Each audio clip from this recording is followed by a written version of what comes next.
Good morning, this is Mugwort, and it's been a little while since I've done a live stream, so the Crazyhouse Candidates has finished, and some big news, as you can see in the banner down the bottom, that the finals are going to be over 3 sessions between Opawesen and Jisugi99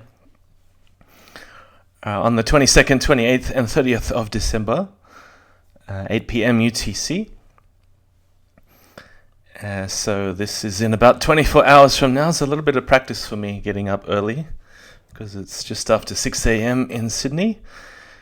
We did a little practice session with Yasser and Jan Lee in a Zoom call, just working out the settings. So really looking forward to the first part of the final tomorrow morning Sydney time.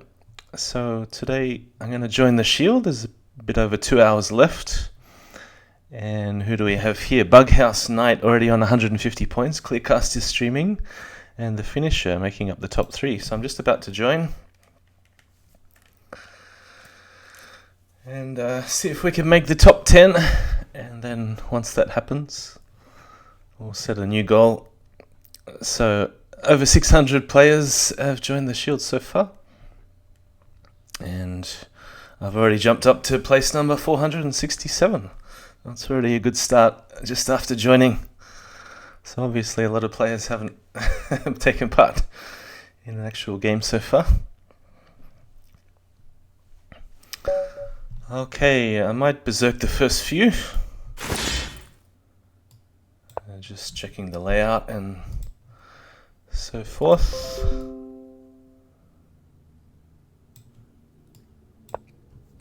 Because I've changed a few of the settings to get ready for tomorrow for the World Championship final.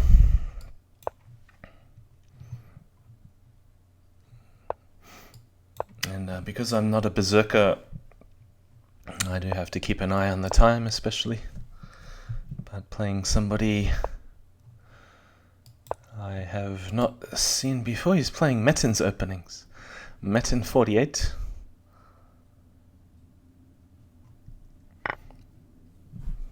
What would he do here? Knight a5, I think. Thanks for the follow, Alonen. I don't know whether I'm on the front page, sometimes am, but there's a lot of streamers at this time. Pretty rare for me to get up this early in the morning, though. I think I should take this and then maybe spend a move playing c3. Ah, it came from Clearcast. So did he notice that I was streaming too, or? Ah, thanks, Sam Chess. And maybe I'm just on the Shield page where it says someone is streaming. Yeah, thanks, guys. Sleipnir, welcome. And thanks for the follow. I've got a bit of catching up to do. I was actually awake a little bit earlier today, just trying to sleep before the tournament, but my sleeping pattern is all over the place. Getting up yesterday for a Zoom test with Yasser and Jan Lee. Because normally, I'm on holidays for the next couple of weeks, so normally I wouldn't be getting up at 6 a.m. Unless I absolutely have to. Usually for work. You'd think I'd be used to it after 15 years, but no, still not a morning person. Bishop d7, about time to wreck this kingside structure. Flimsy structure. That'd be probably a good move even in chess, wouldn't it? The old bishop takes h6. He's not taking any of my pieces. I'm not sure why not.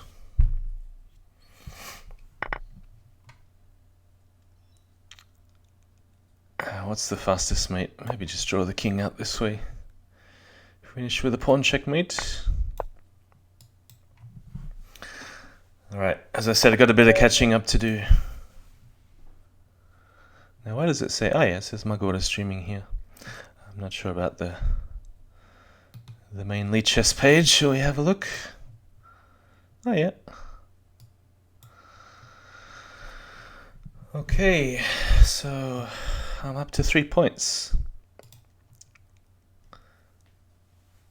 Let's see how BughouseKnight has been performing. I don't know. Another white again. Funny how I have white a few times in a row, sometimes in arenas. Is it a misspelling of chaos? Coas times 2. He's playing the same opening as the previous opponent, except he hasn't castled. This time I played knight a4, chase the bishop.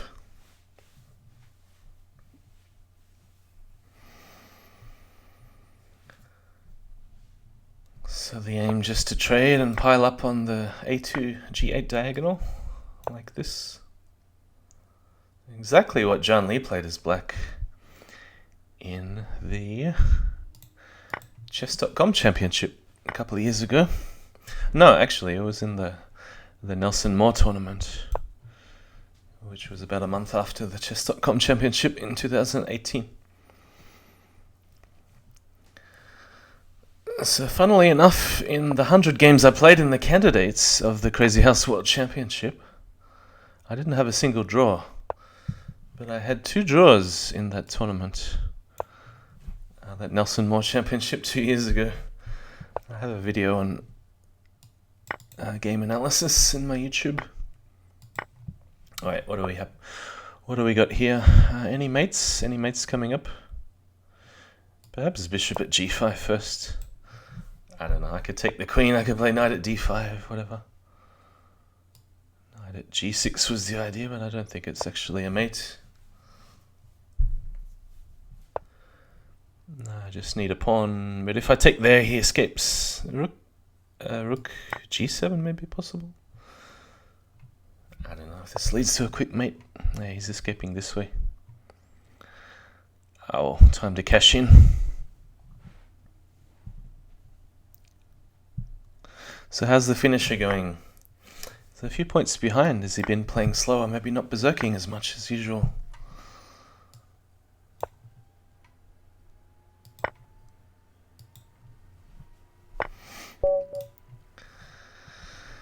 I'm really not aware of my time. I'm relying on the sound when it gets down to about 15 seconds to notify me. Otherwise I just keep rambling and ignore the time.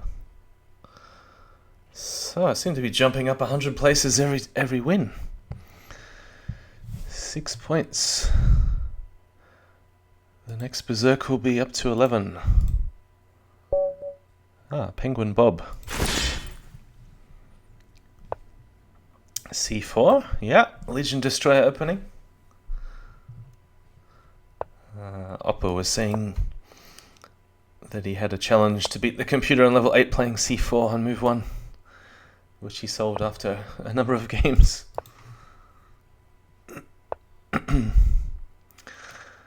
Maybe not g4, I don't know. I think the knight's just going to hover out here until he plays h3 and then sack. I wasn't really intending to sack without h3 because then I have this little hole on g3.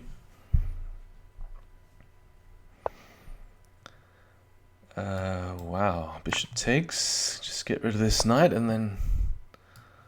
Well, actually similar to last time, he's not going in the corner, he's trying to escape. Let's get him. I think... Oh, hang on. Let me sack the bishop here and pawn at h3. h2, I mean.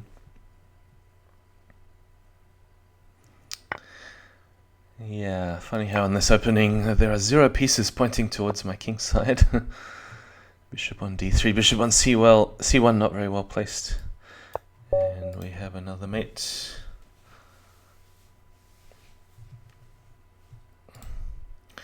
Duvid speaking in Turkish, I see in the arena chat. Or using Google Translate. Dum Dum. I'm not going to berserk against Dum Dum. I'll just try and play faster instead. Okay, what's this? An early bishop sack?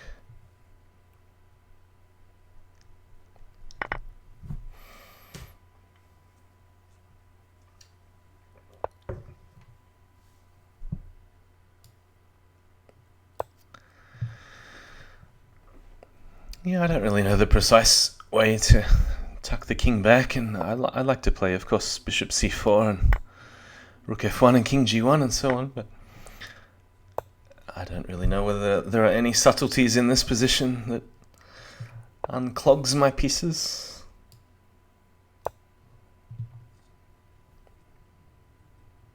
Because of course he could have played pawn d4 and tried to go knight takes e4 and maybe I have to defend.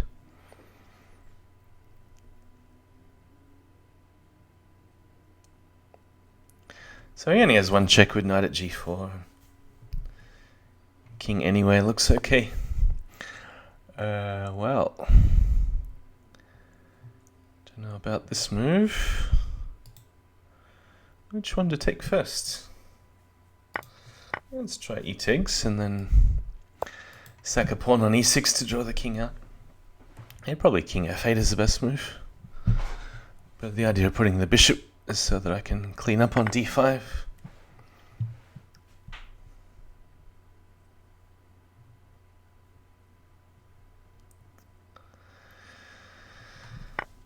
Not really sure rook e1 is all that helpful. Queen e2 possibly.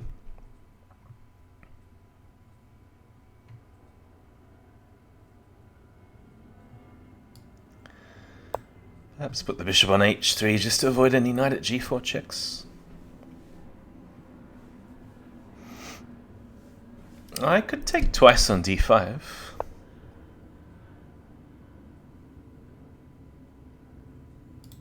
Well, I don't know how good it is, but it looks fun.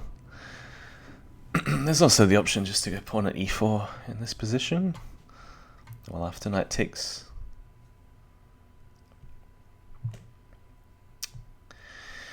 P on f5, says Supreme S9. P on f5. Yeah, I don't know. You can always step back to e7. I'm actually trying to set up a queen fork, so he probably should have taken with the king and been brave.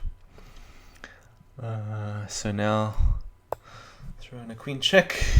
Gives me options which way to tuck away the king.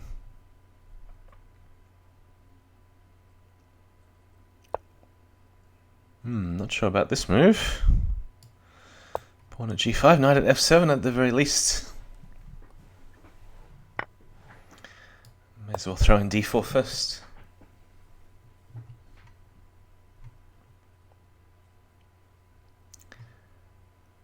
King f6, queen e5.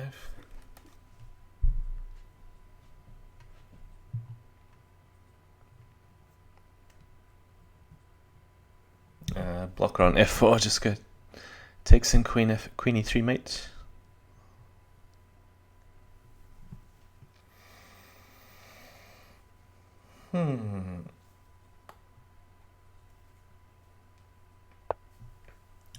Times like this, you should have berserked, huh? What's the fastest way? Knight at f4? Maybe not. Yeah, he's got that, but then queen h5. Okay. Come on, next pairing. What are we up to? 14? 15? 15. Yeah, I wonder if these guys are in it for the long haul. Still 2 hours, 20 minutes left. 4 players have reached 100 points with Civ in 4th place. Oh yes, I was going to check out BughouseKnight's performance. Do we see it on the screen? I have to scroll down. No, it's just not appearing at all. Brain Powers starts with d3. Alright, we have a funny kind of reversed Philidor.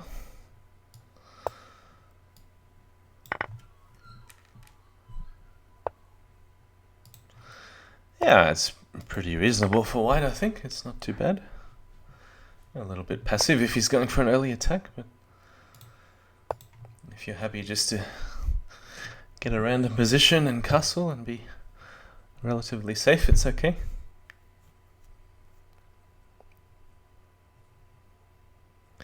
Yeah, I've just resized my windows because I only have one monitor.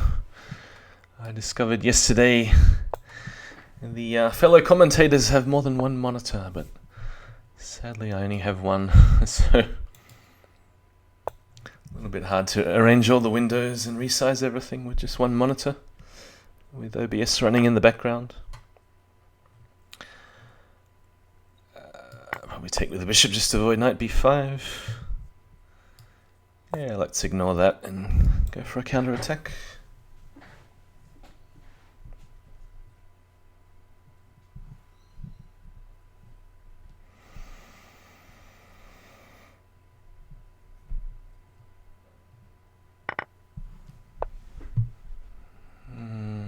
Any quick mates?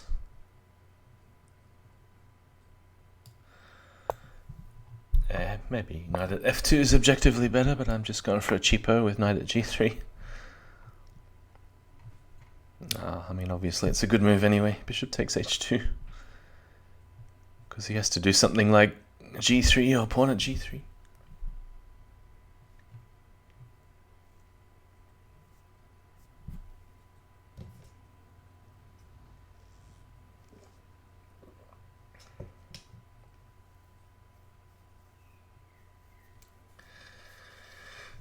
Still wiping the sleep out of my eyes.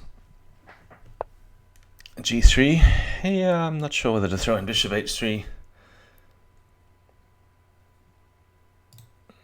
Can't see the harm in doing it. I mean, it's going to be taken anyway. And bishop takes.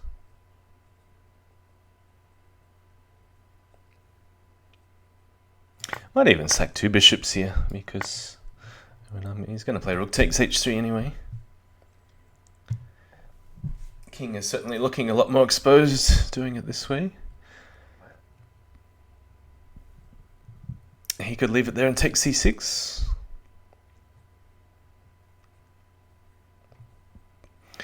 Knight at f4 draws the king out to g3, but then pawns are not quite enough to mate. I might start with pawn at g4. But I probably want to take back on c6 first. Knight at e1 check is another option. And that clears the f4 square for a pawn in case it's more useful than a knight. So he has taken it.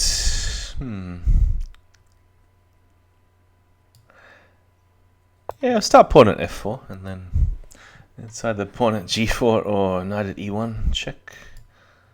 I think this one, because then I can take and then go knight at e1, and you probably have to sack a rook. Well, the other option is pawn at h3.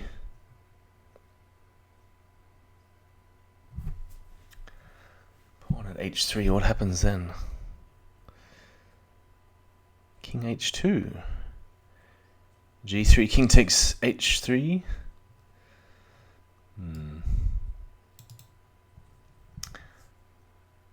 Actually, I don't want to draw the bishop to f3, so I'm going to play knight at e1 and let him go knight takes. Yeah, bishop on f3 kind of helps as a defender. And now perhaps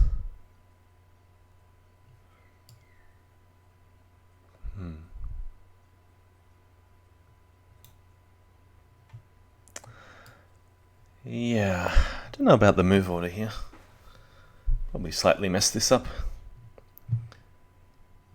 Because I don't want to allow bishop at d7 check.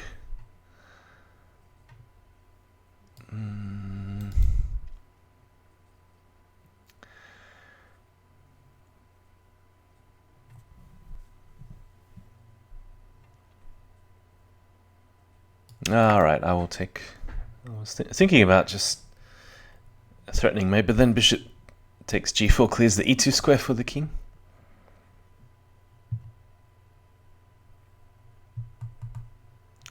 I'm expecting queen takes, and then it'll probably just be take c6. Knight at d2 check is an option, but gives him a bit of counterplay with something on d7 check eventually.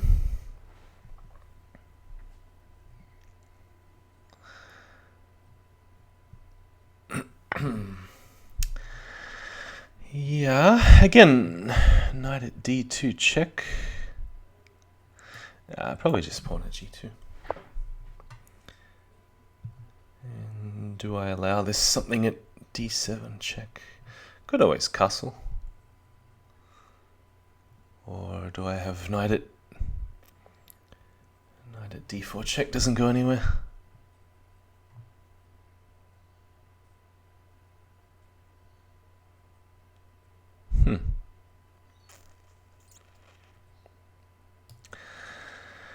Perhaps knight at e5 instead. It was more rook takes h3 that I was worried about. Because then I am running out of pieces. Knight at e5. Alright, this time I think I can ignore and take the rook.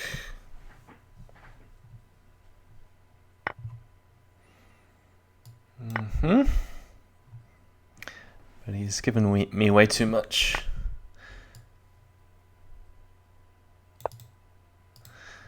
Yeah, well, he needed to take back on h1, but that was probably a mate. I wasn't really looking too hard. But not a bad game at all from Brain Power.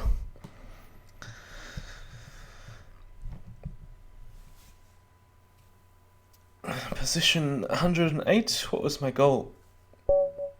Make top 10 in 2 hours and 35 minutes. Thanks for the follow, at least. Capybara. May I play you if you're lucky enough? But I am in an arena, and I'm gonna see it out all the way to the end. Another 2 hours to go.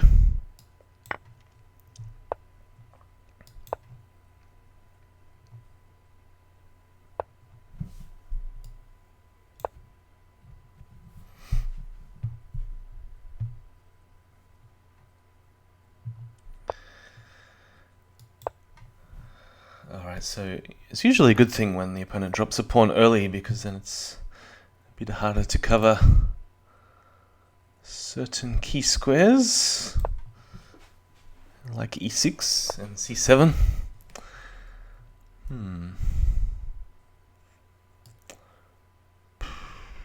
Interesting.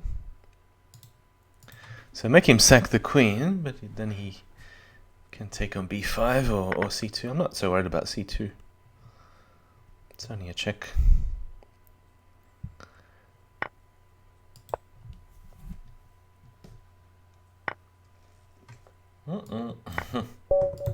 Oops.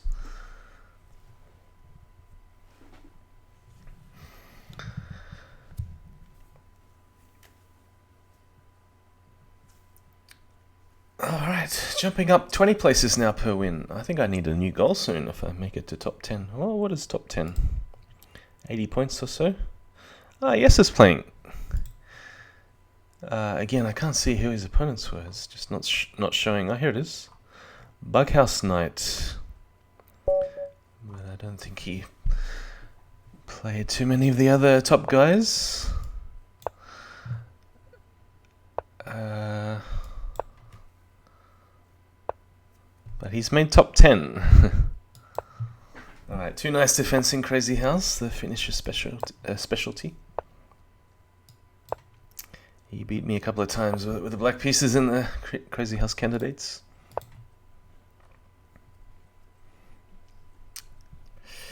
Are you here to stop Finn? Says Ginner.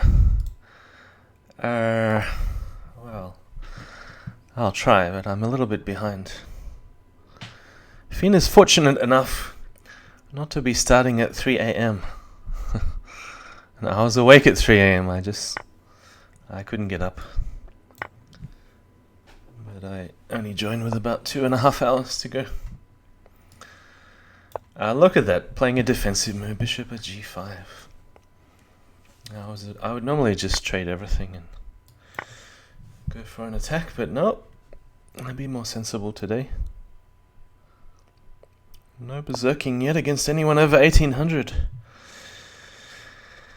Alright, what do we do? I suppose I should trade a bishop and think later.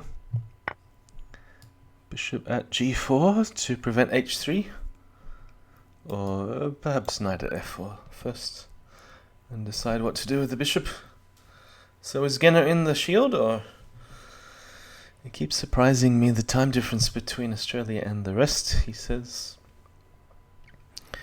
Yeah, it's an even bigger time difference at this season. Knight at d5. Just be annoying and trade and do it again. So for most Europeans, the shield starts at what, 5 p.m? Finishes at 11. How convenient. How convenient for you. Bishop at h3. Yeah, maybe c6 first.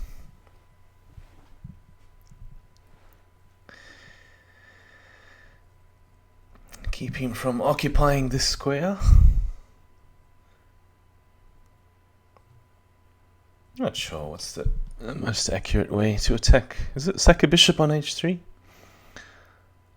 Or perhaps bishop at g4? This is so confusing. I don't know, it's just a matter of seeing holes and plugging them up.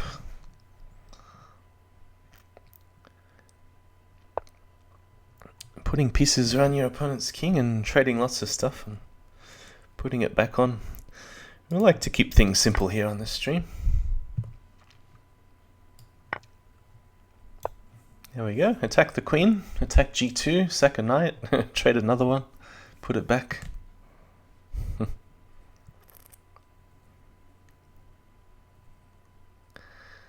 Yeah, capybara. If you've ever played shogi, it's a similar principle. If you take a piece, it becomes yours.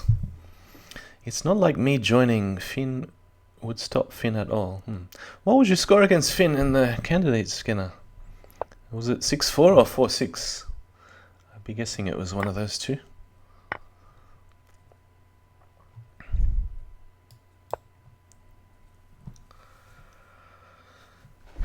Yeah, I had a surprising amount of 4-6s and 6-4s. None of the ones you said. Well, my other guess would be 5-all, but oh no, 4.5, 5.5. Is this mate? 4.5, 5.5. Yeah, I was just saying earlier that I didn't have a single draw. And then John Lee was telling me yesterday in the candidates, out of 100 games, that if the games against King Switcher end up being estimated, then I would be something and a half. So that would be my only draw, a game which wasn't played.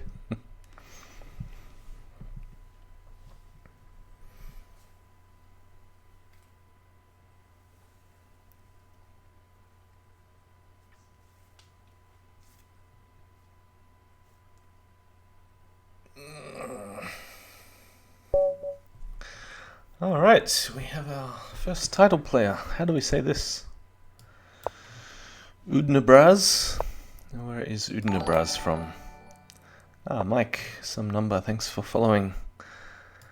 Okay, we got quite an unusual opening, because I'm already out of book on move 3.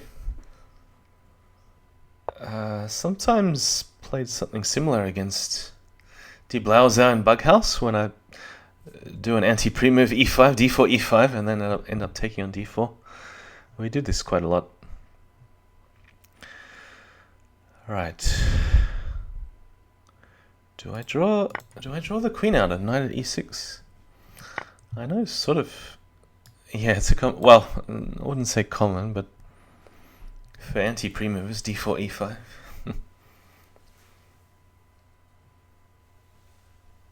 Because he always goes knight f3 on move 2. He never takes the free pawn. There's some other players that do that too. Yeah, bishop takes f6, and now I have to think. Because I remember a similar position in reverse, but am I a tempo down? I mean, obviously, but is that important?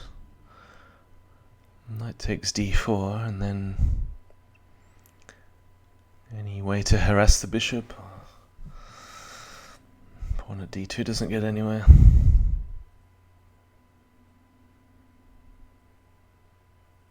Queen takes f6. Yeah, I don't know. Queen takes f6 is just running into knight at d5 eventually.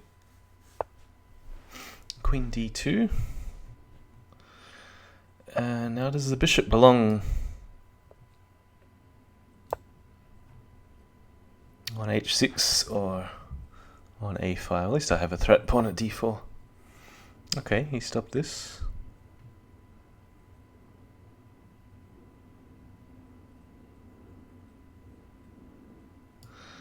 Yeah, probably just go d5. Looking for a time to play pawn at a3, which he stole. Well, he's probably more worried about bishop b4.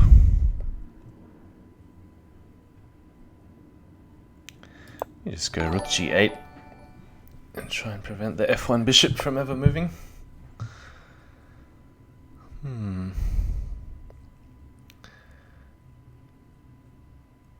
So I'm tempted to trade and play knight at e4, but also looking into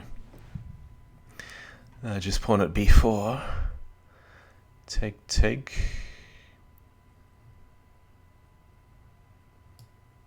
But then that might give him a chance to put something on d3, put a pawn on d3 to stop knight at e4. I know I'm looking ahead too far. I should just move.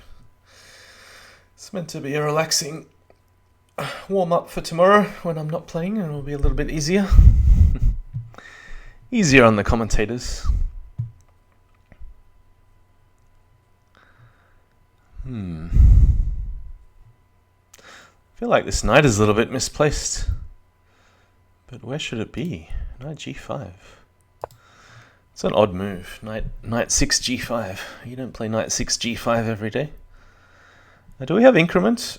Oh yes, +2, isn't it? I just noticed I've been rambling on for too long. Take, pawn at g2.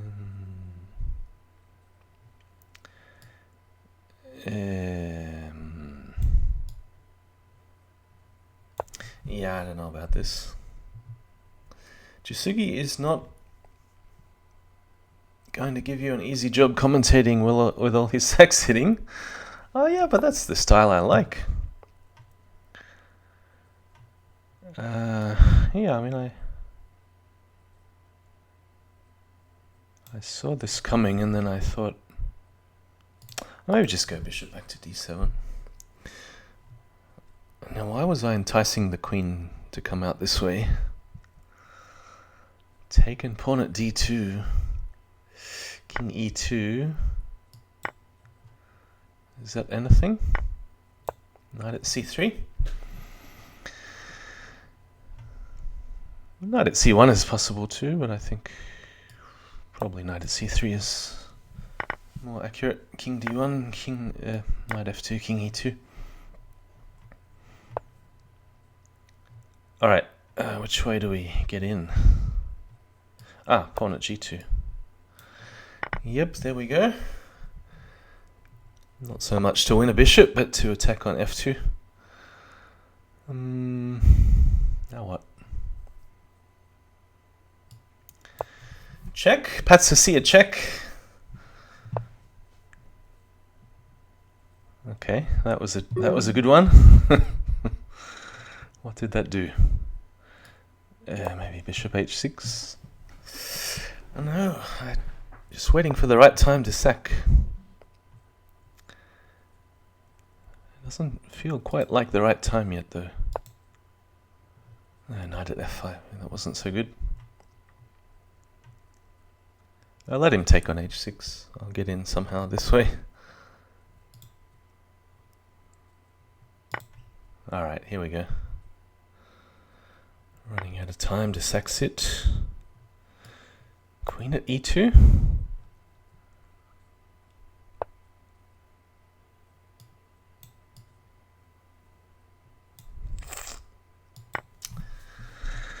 Yeah, I don't know.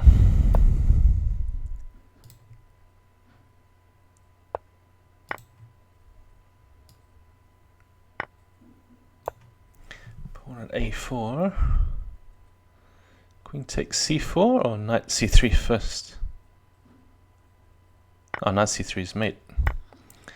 And there we go. Finish with 2 knights. Or queen d7.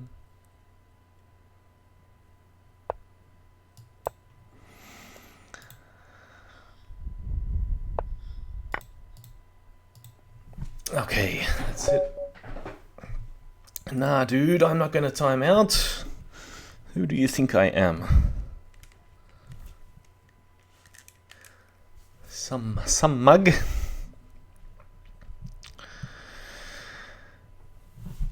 I may be the oldest player in the candidate. I was thinking about that the other day. Was I by far the oldest player in the candidates?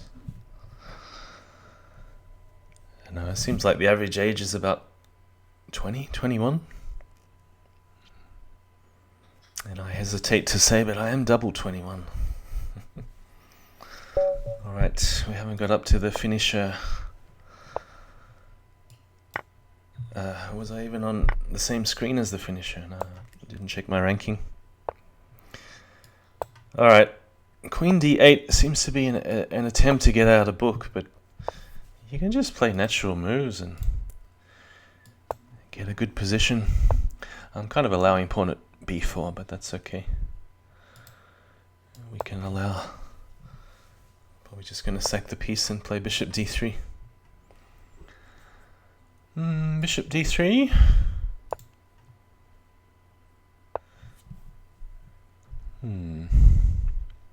It's playing very fast.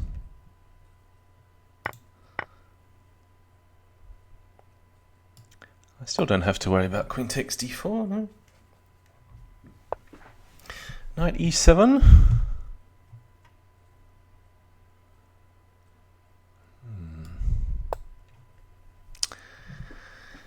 Yeah, nothing immediate at this stage.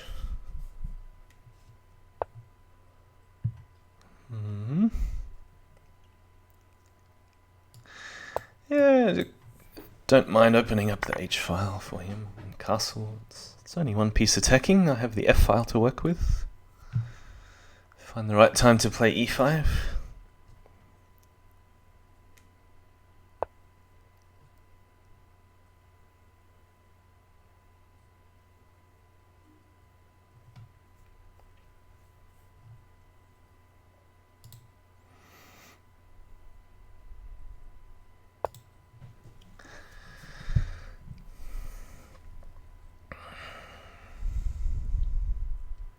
Yeah, leave d5 and e5 both as potentials. Not exactly sure yet, but that seems like a forcing move.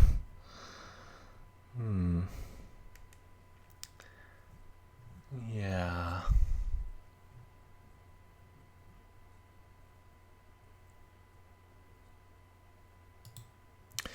But I kind of don't want to take, because then the knight on e7 becomes more useful.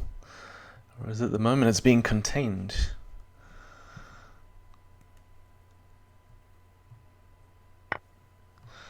Knight at b2 perhaps. Yep. Alright, so here's where we are forced to sack something. How about a bishop on e6 to start with? This is going to get interesting.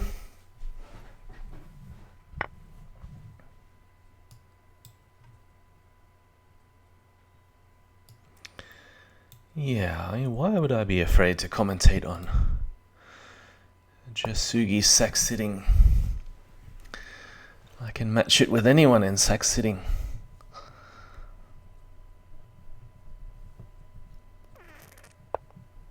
Yeah, knight c4.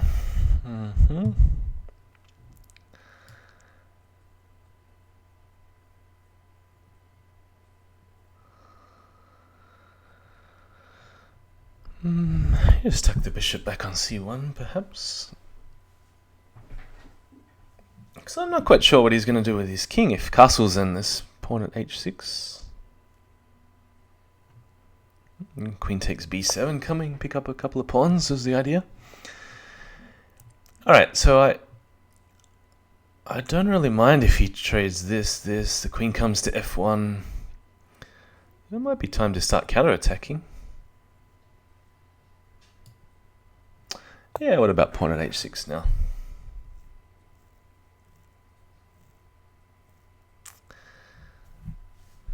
Strange position because I don't know which color square I'm really attacking on. It seems like the dark squares, but let me just see if I can take this first. Yeah, I can, right? Unless he has rook takes h2.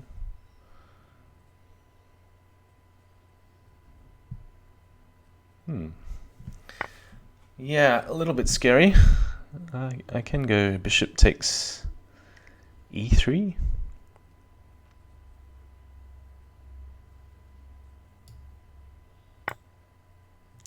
Bishop f1, king h2.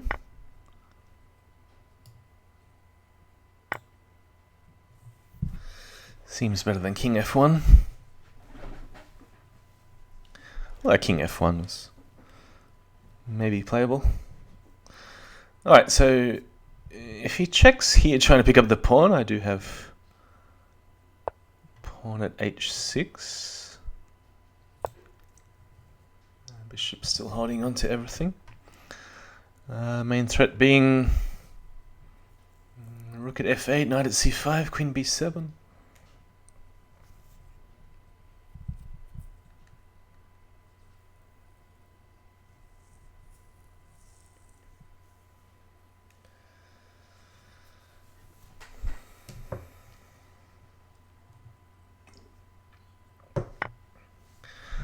Okay, bishop g2.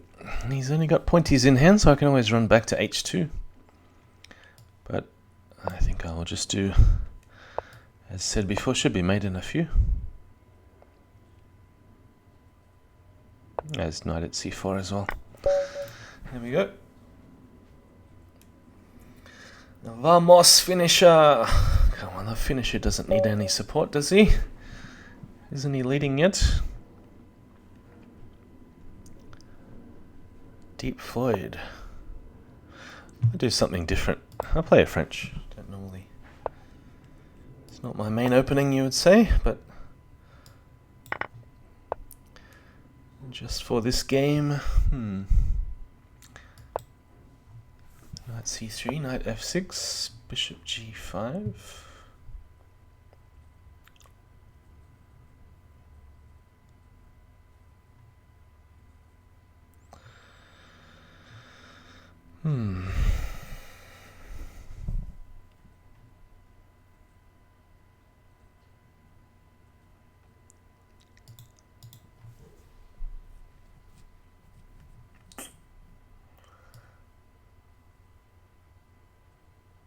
Not entirely sure about bishop e7.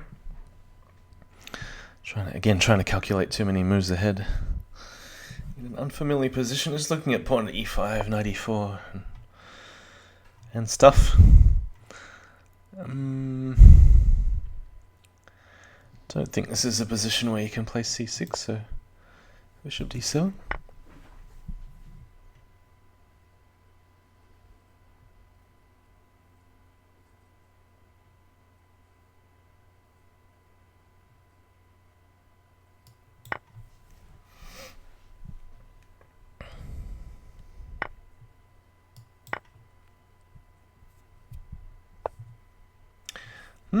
Okay.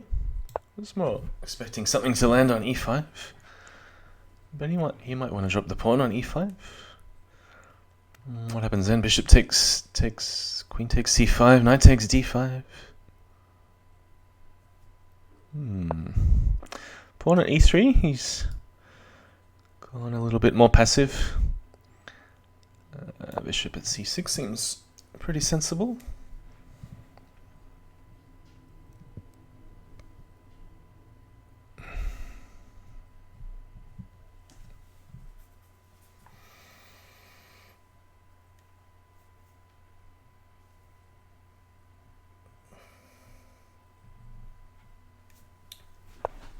Alright, a4. Seems more like a chess move than a Crazyhouse move, doesn't it? Just castle.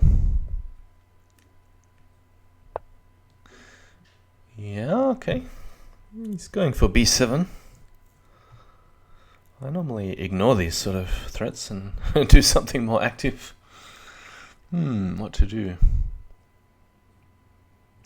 Bishop at b4 now that he doesn't have a3.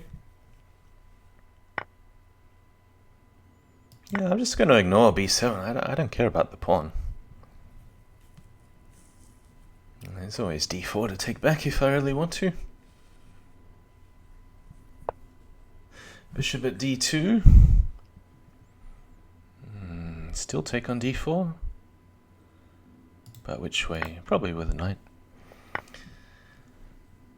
Ah.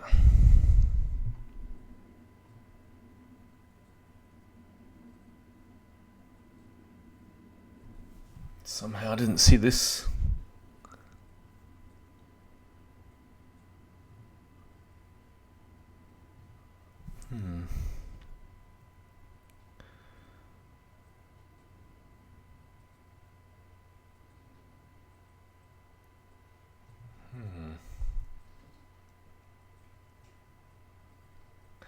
Queen takes c5. Yeah, it's a bit shaky after knight takes f6 check. Oh, I don't think I'm getting mated. He's gone the other way. That takes b4. Pawn at e2. Ideas of putting something on f3. Maybe knight at f3.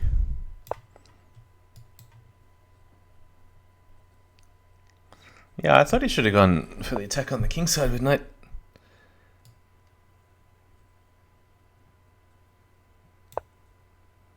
Just seeing if I have enough pieces to attack on g2. Yeah, knight takes f6 check, g takes take back on b4 then. That's what I was more concerned about.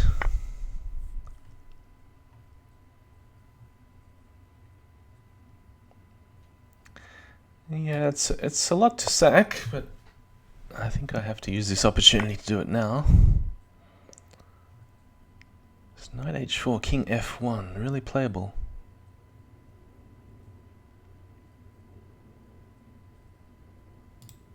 Oh, we'll see.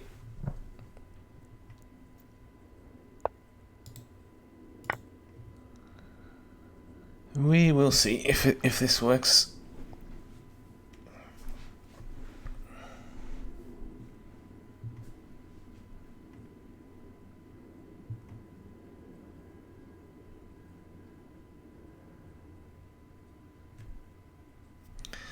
So if something like pawn at g2, then there's either pawn at f3 or trading queens first. Kind of like pawn at f3 first. Just give him the option to go knight takes if he wants to get mated. Yeah, so then trade queens. Then queen at g2. I think I can pre-move that one. Yeah, there we go. So that was a bit of sack sitting in that game. Allowing knight takes d5, not so accurate.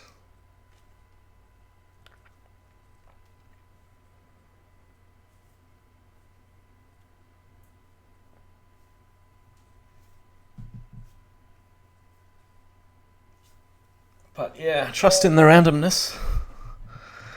Okay, Astavakra. I have not played this opponent from India.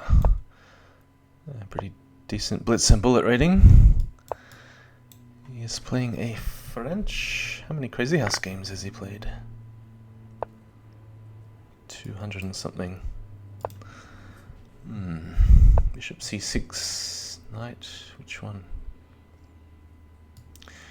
Knight eg5. Oh, gotta do it surely. Sack on f7, bishop c4. This king is feeling the heat straight out of the opening. Bishop d5.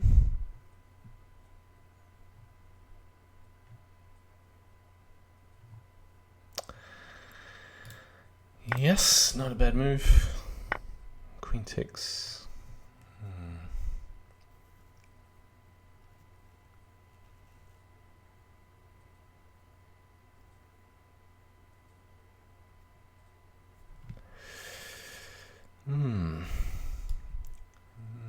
Not sure about bishop at...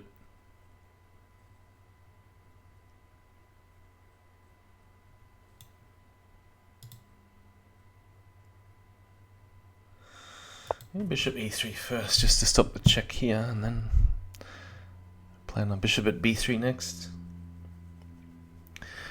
These pawns are going to be useful to crack open e6 after the bishop is on b3.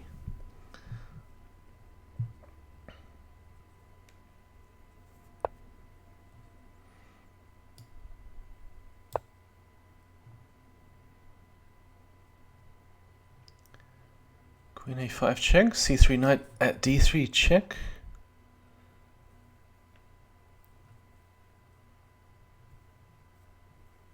Can always just go bishop d2, of course. Alright, wasn't expecting knight at c4.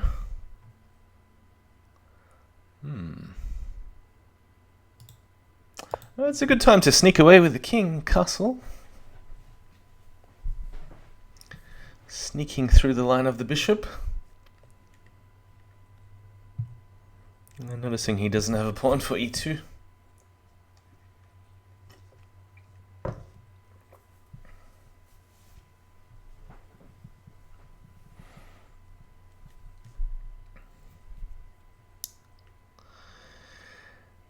This is like waiting for nightfall and then getting away, sneaking away from the enemy while he's not watching. Bishop takes h6. Well, I assume he's just going to give a piece back with, well, pawn at d3, knight f5, take, take, take, take.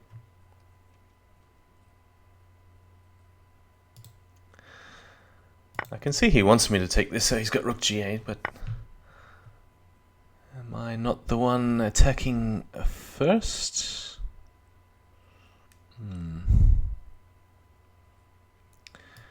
Knight at f4 is possible. Knight at e3 was possible. Yeah, lots of moves there. Knight at c3. Pawn at d3. I don't want to give him too much time to attack with rook g8. Alright, queen f5.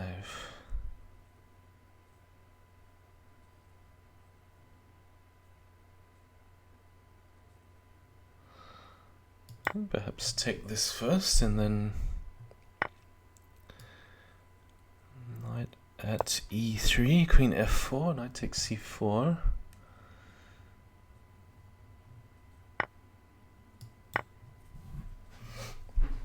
So still a pawn down for a piece. We've now got a bishop for g3. Will help keep me very safe, unless I want to use it for a light square.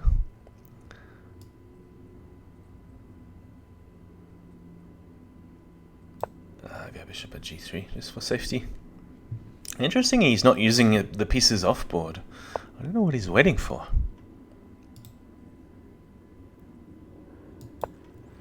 Alright, time to go crazy.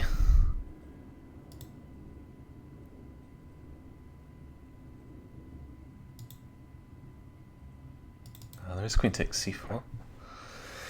D takes c6. Knight at e5 check coming. Oh, what? And now I have the option of knight f e5. Isn't that even better than what I was originally pre-moving and intending?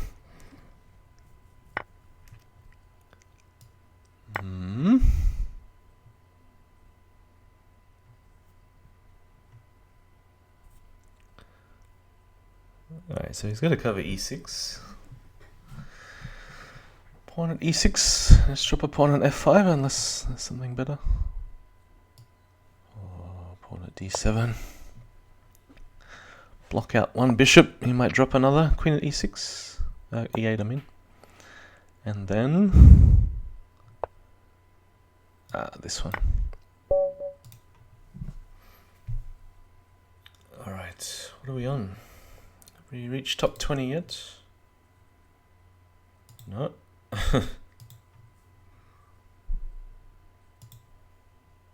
Where am I? Me, where's me? Ah, 30. And BughouseKnight is still leading by 10 points. Oh, it's going to be an exciting finish. Hour and 40 minutes to go.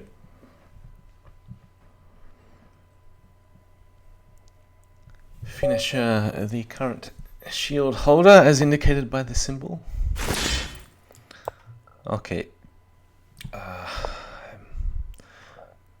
not really in the mood for berserking right now.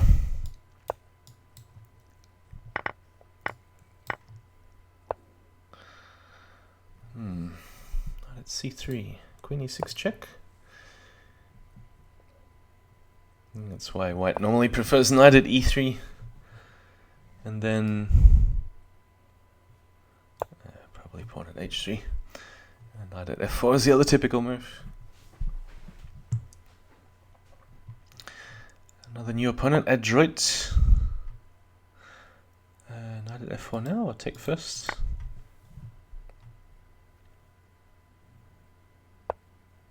Pawn at d5. Okay.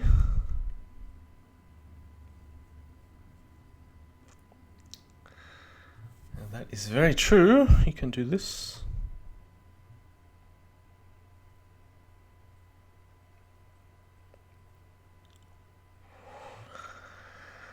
All right.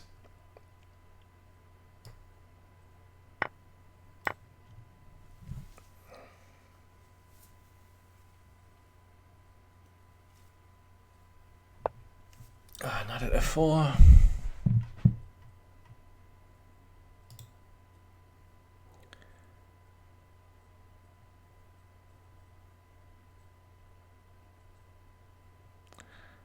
Yeah, I'm not sure whether the queen belongs on g4 because it's going to get hit with knight e5 very soon.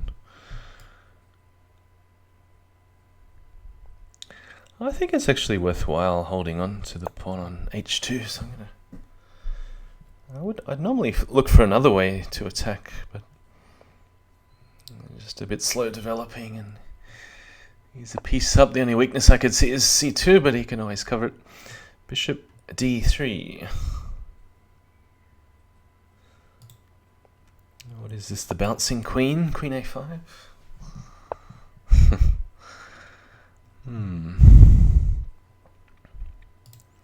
Come back to b6.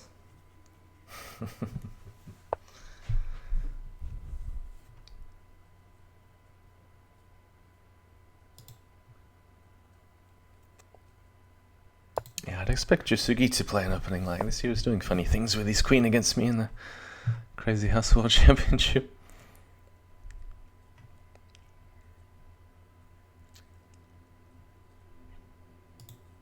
Just come back. Don't really see any great threats. Pawn at b7.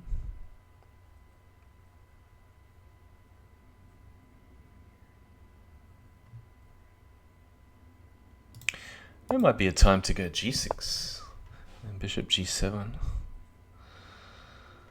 Yep.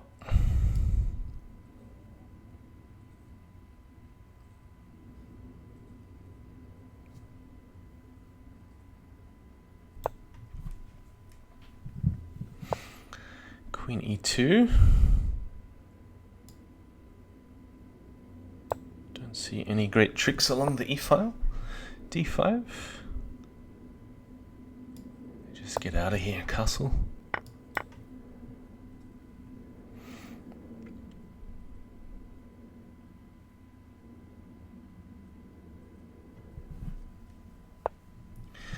So, first priority, I'm not worried about the rook.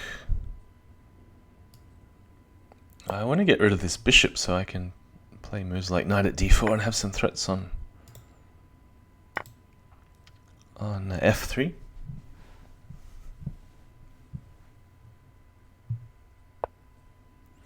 Rook at g3. Take this, take that, take that. And knight at d4 coming. Alright, now we go for the old smother mate on f3. Oh, He's allowed it.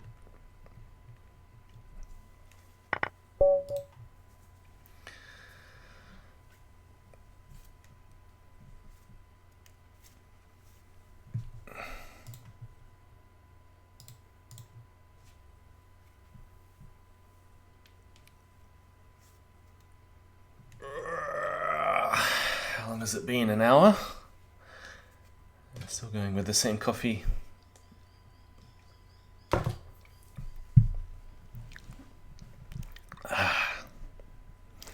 All right. Matzer, first 2300 plus opponent, I think. Matzer from Russia. He's got a decent number of wins against me, 30 to 17.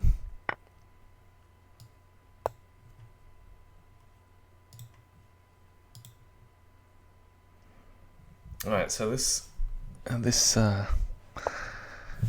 fancy opening was played many times in the Crazyhouse World Championship and also the previous matches in the knockout.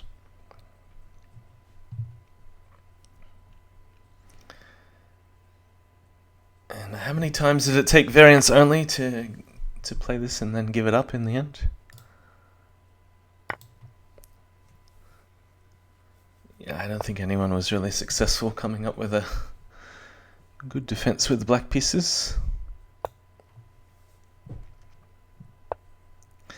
Yeah, so this has all been played before. I just have to remember, should I take... The problem with taking once...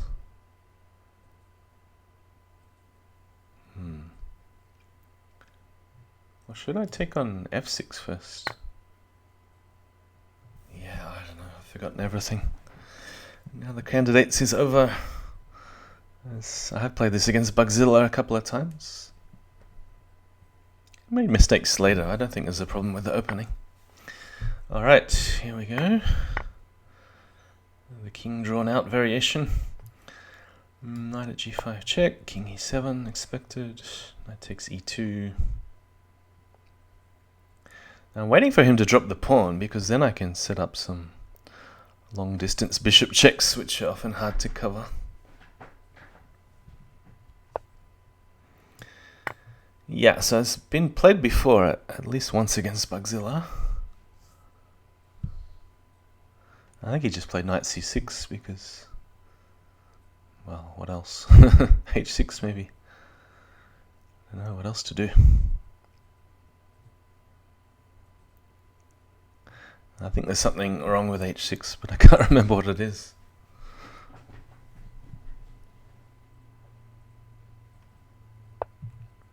Bishop g4.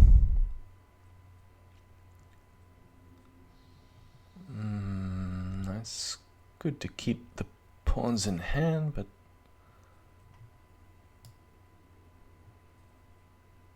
yeah, I think I might drop the pawn rather than play f3. Could be some check on h4 later on. Okay. I'm going to go b3. Open up the possibility of bishop a3 check.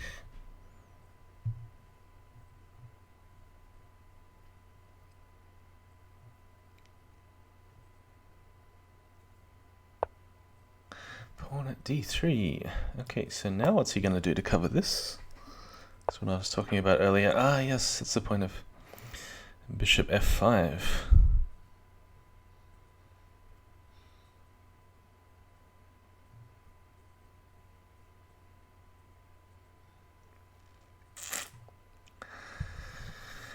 Yeah, it's an issue.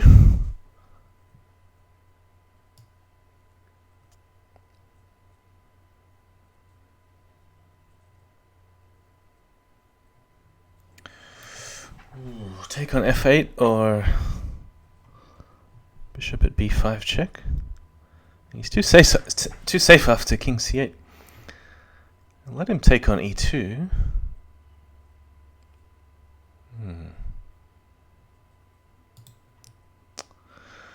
I'm going to take on f8 first. Yeah, I feel like something went wrong there. Maybe bishop at e6 check after rook takes. Bishop takes, knight takes. Probably picking up heavy. I don't know whether he can afford to go king takes e6. Yeah, queen takes f8.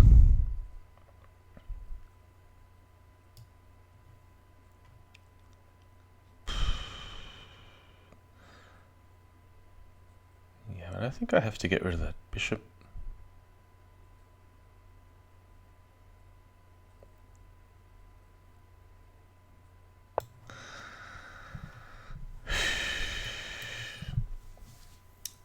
At the cost of a piece sec.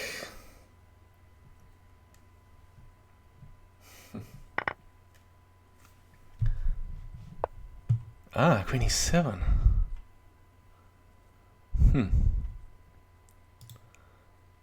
Alright, knight d4. Take on c2.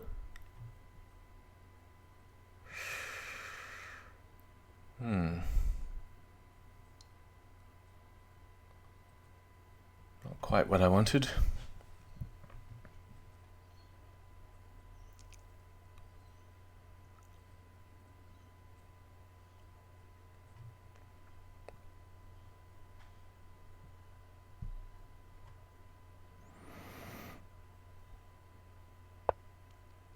Queen at what? b2?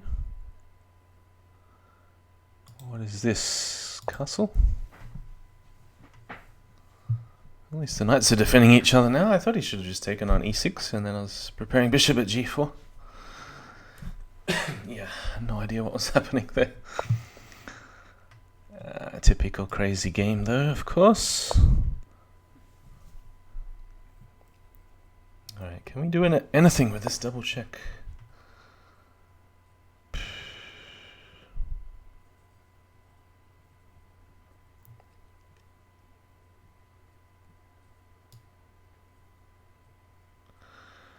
Bishop at h5 check, make him drop the bishop on f7 and then knight takes g7.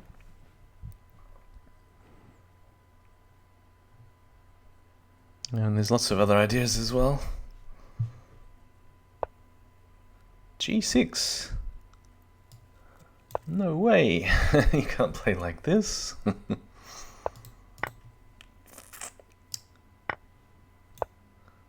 Alright, there'll be some shedding of material. Knight takes, check.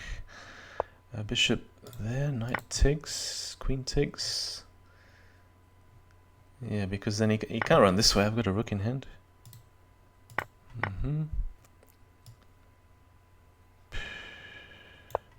Yeah, because then bishop at g6 check. Bishop takes g6 check.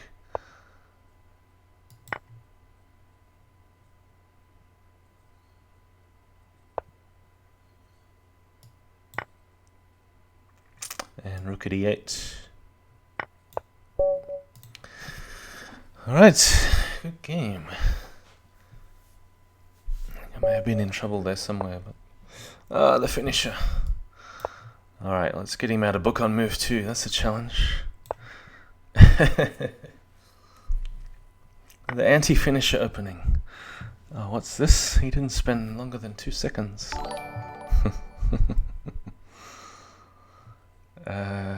Okay. I have not seen this position before. Is he going to sack on f7? Queen h5 maybe? Bishop c4, pawn drop on d5. Yes, I got the finisher out of book on move 3. d4.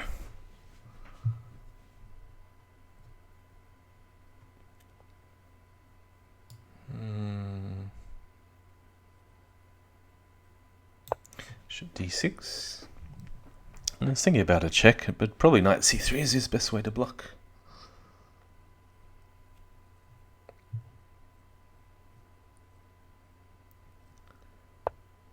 Knight c3 anyway, okay. Gonna have an early queen trade, so it seems.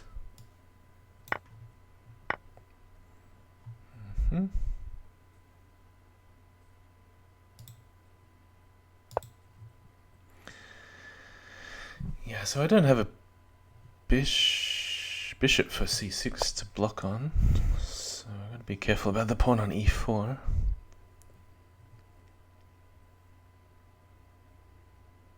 And now maybe some issues with... Oh, it's okay, it's not too weak, I don't think.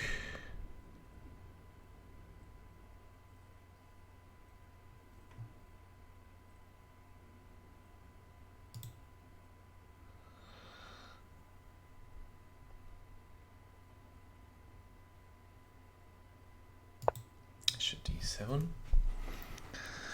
Don't want to bring it out too far because then pawn at a6, but it looks pretty solid on d7. Yeah, so he put a new bishop on, so there's no queen checks. I mean, even though maybe knight c3 is possible. Also, if he moves the bishop, then I have pawn at f3. We're just trying not to allow the opponent to drop anything with tempo. That's the whole key to this position. So I feel okay on the light squares, unless there's some pawn at d5, where knight takes e5. Okay, what's this? He's going for mainly e4.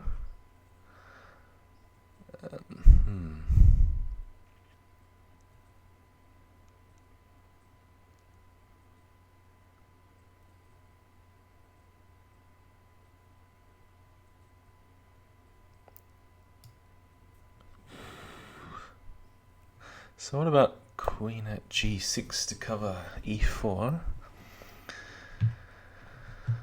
Just supporting c6 as well in case he wants to drop a pawn here. Keeping an eye on g2. Again, if the bishop moves, knight c3 expected. And it's either knight at b4 or knight at d4. Knight ge7, another idea. But then queen takes. Knight takes e5.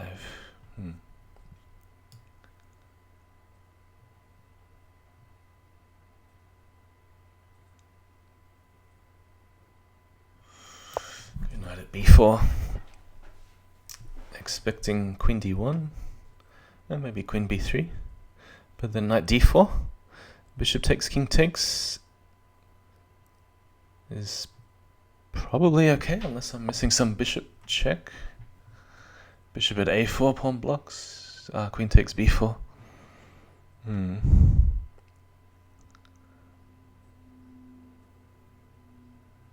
So in that case, just ignore everything and go pawn at f3. I'm down on time. Save some time for the end game. Rook d8, another possibility. So this is a precaution against... what? Bishop takes d7, I was going to say. Because now he doesn't have bishop at a4 check. So knight d4 is a bit nasty.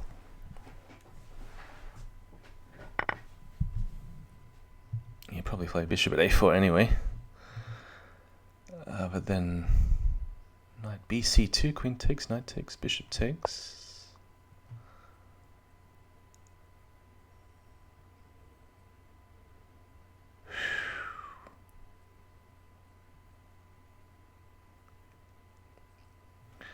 I'll let him take that. What's he going to do with the rook?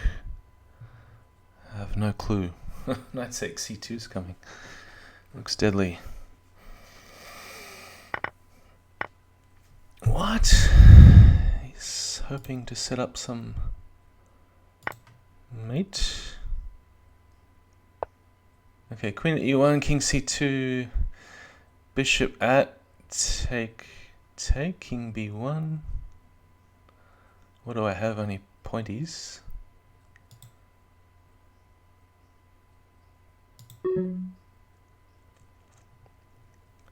What about just drop in a bishop, cover some squares in case he... Maybe bishop at f4 if he takes the knight. I don't think that was a good move.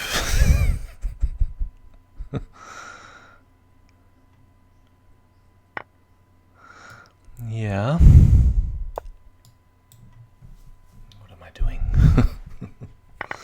need a knight.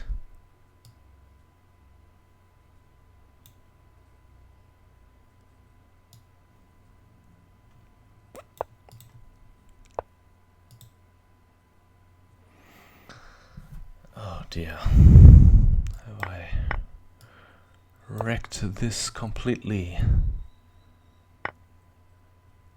What am I doing?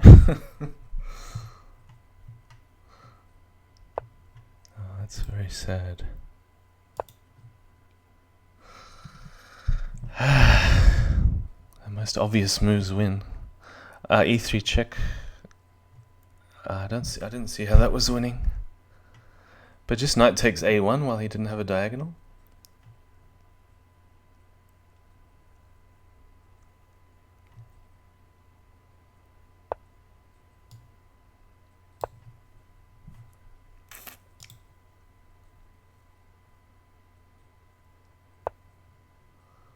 What?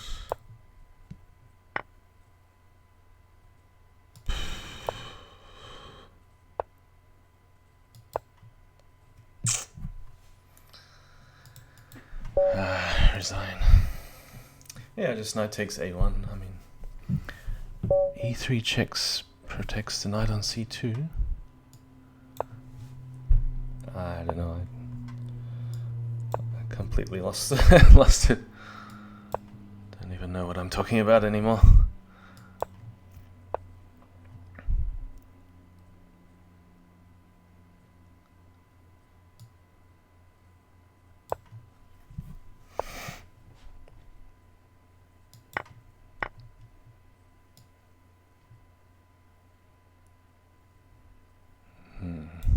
D5. Prevent him playing D5.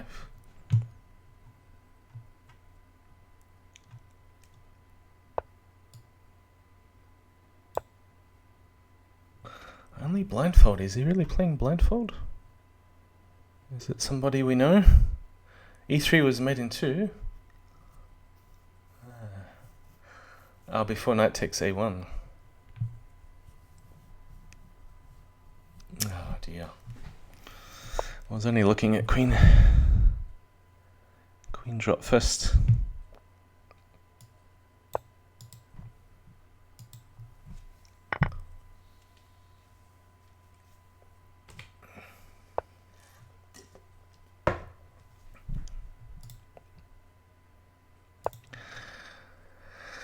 Yeah, multitasking is not my strong point. Streaming, it does tend to give me blind spots like that.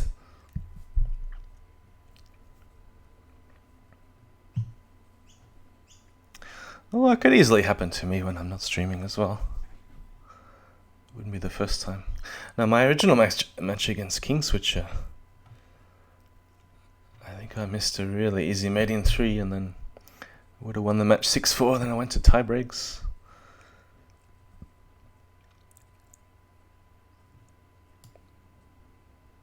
Maybe just a slow pile up on E6.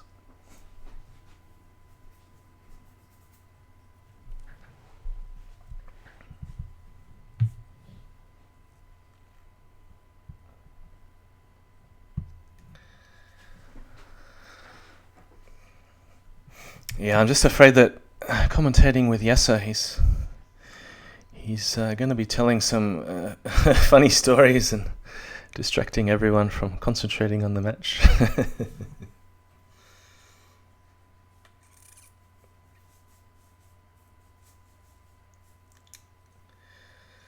But yeah, really looking forward to tomorrow. Final between Oppoezen and Jasugi99 happening in just less than 24 hours.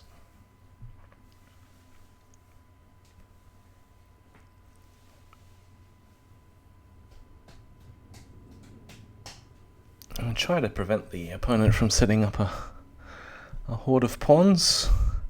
So delaying f takes e5 for as long as I can. King h7.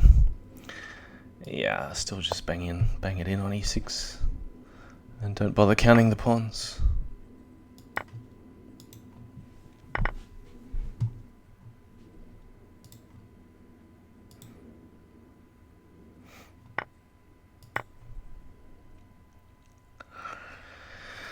So maybe get in from behind, bishop at f7.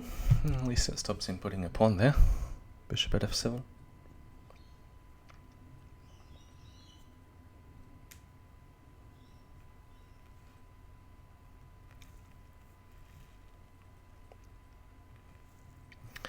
Yeah, I'm very impressed with the streamers who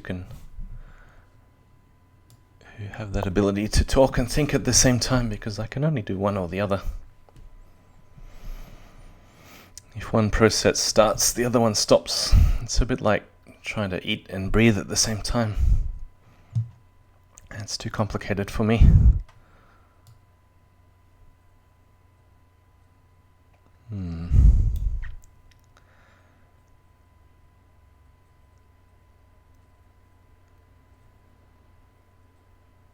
What do we do here?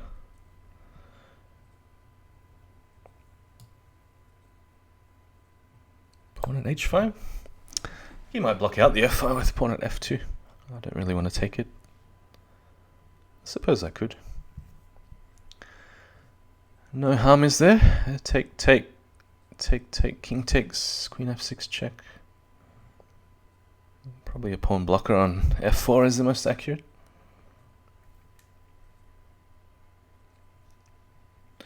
Otherwise on f3 something will be pinned. No, knight at h4.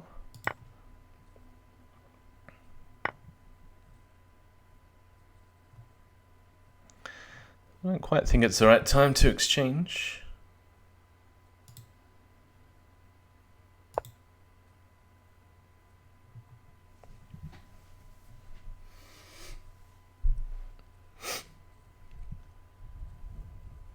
Yeah, if I exchange everything, then the queen ends up on f6 or g6, bearing down against the king. So, controlled exchanges needed here. Yeah, knight at h4 again.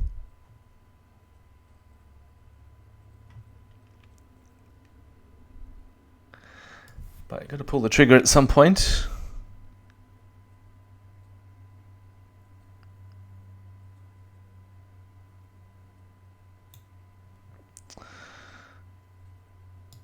d5.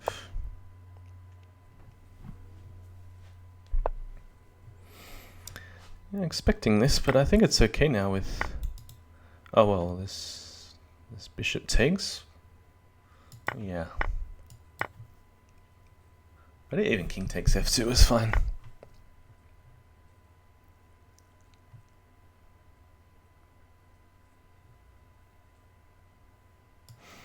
Knight e7 blocks out the queen.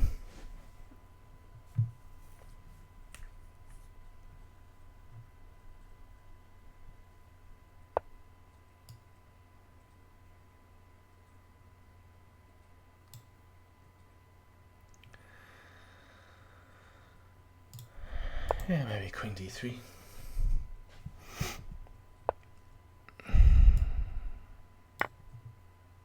Pawn at f5, but then he doesn't have f7 covered in that case.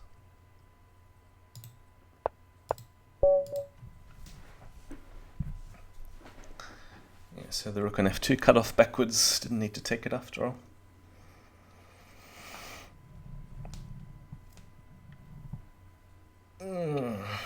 Mugwort's bungled win against the finisher. A big turn of events. Oh, don't tell me I'll let the finisher overtake BughouseKnight with that bungled mate in two. Oh no. So finisher performing at 25.80. BughouseKnight at 24.62.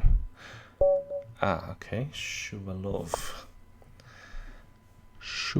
another strong Russian blitz player.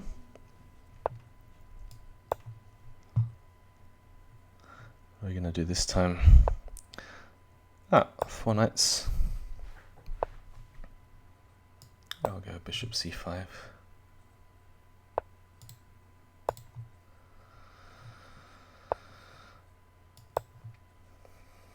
The oldest opening in the book. Schachmeister's anti-theoretical bishop e3.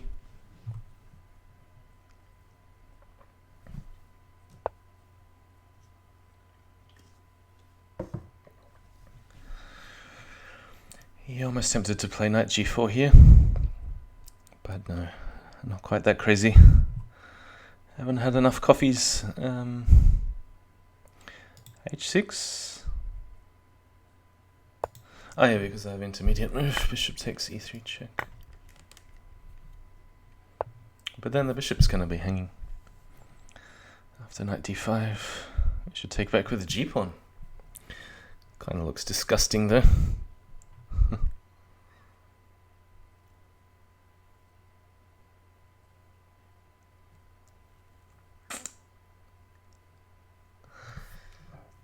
So queen f6, knight d5.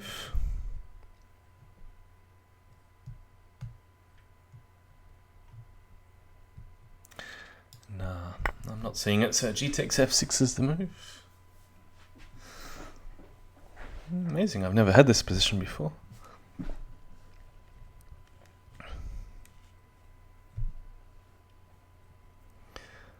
Although bishop e3, a bit of a sideline.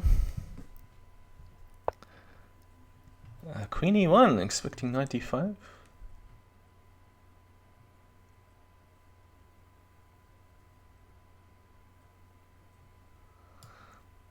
So probably bishop at g5 because it helps to cover one of the main weaknesses on f6.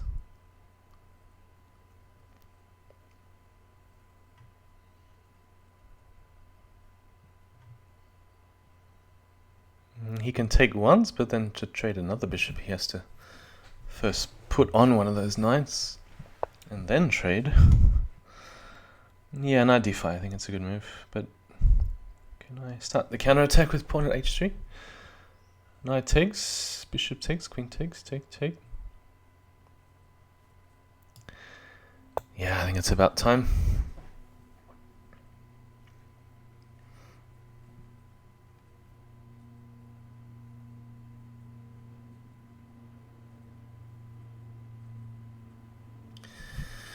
Just assuming my opponent thinks winning all my pieces is a good thing.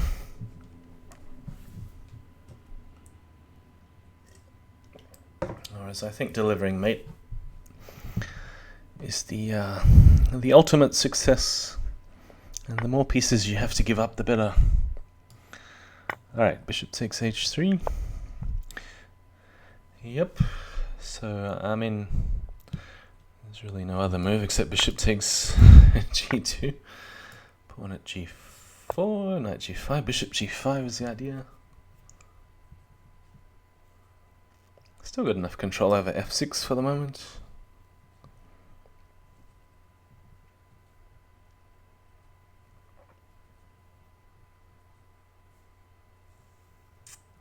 So I like to have time for moves like king h8, maybe rook g8. Knight d4 if I can... yeah, cover e7 or play king h8 first.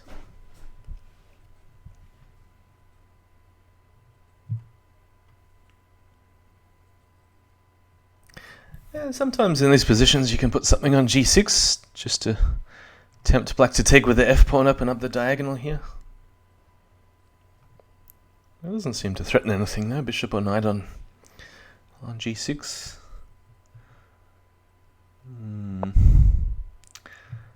Moves like this I don't understand. The aim is to clear away g4, I guess. Interesting idea. Shall I allow it?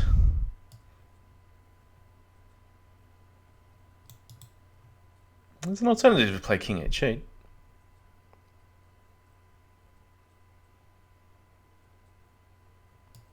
That's only if I have any actual threats. Alright, king h8. Just saving the pieces. Maybe it was better to block bishop at g6. Okay, so now what? Might as well play the most obvious move. Think later. Bishop at somewhere. Bishop at c5. Bishop at d4.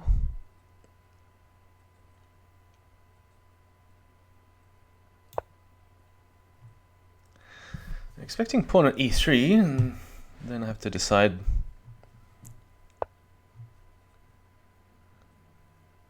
Do I take once and then...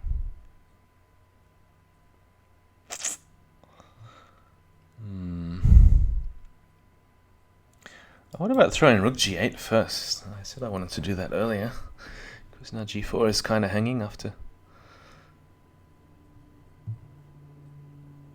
I think I meant to take first. Oh well.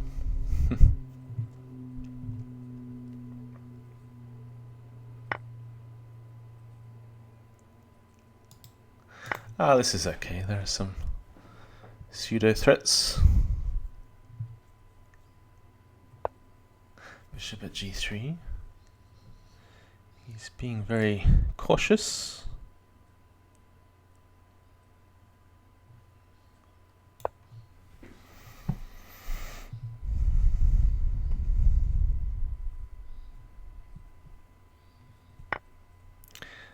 Alright, is he going to take with the king? Bishop takes. Maybe throw in a rook check first. Knight at... It's looking very shaky. Draw the king onto the g file. He's got queen h6.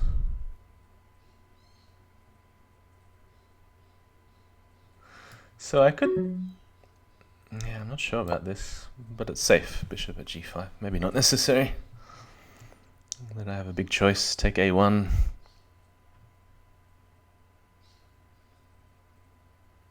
Take g4 if he unprotects it. Alright, let's try to find mate this time and do better than last time we missed a forced mate. The alternative is just to clean up the board.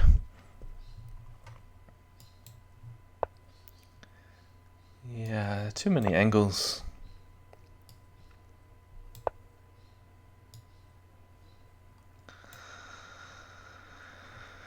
What's happened to my mating skills?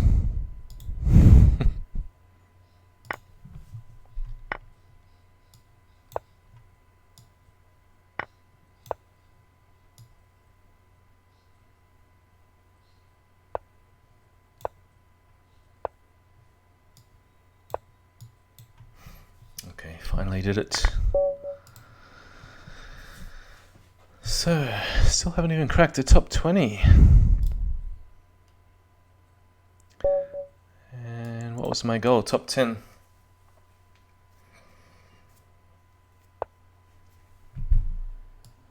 The thing about blindfold players, if this player is really blindfold, then... Oh, this again. I'll play a more aggressive opening.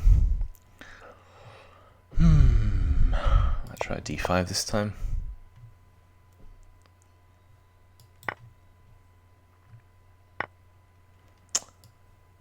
That you're probably not going to win quickly, that's what I was going to say before.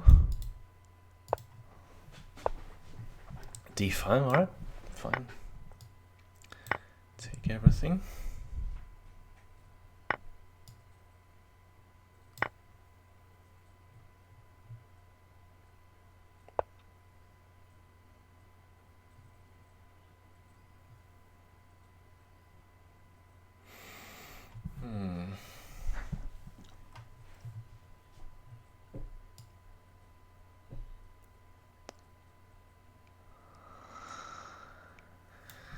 Yeah, alright. Now I'm the one thinking. What's the most aggressive move? I was expecting him to take that.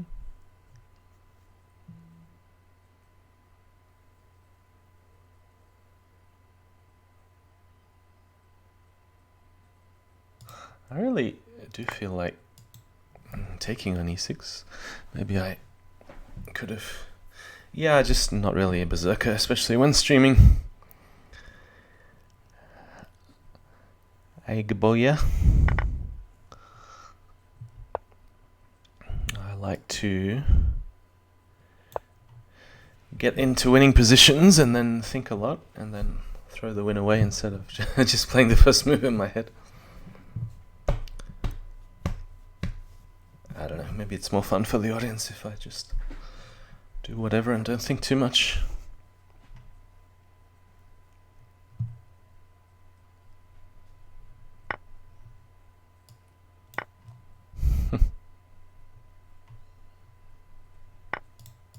Okay. I'm not even taking this attack very seriously, should I be?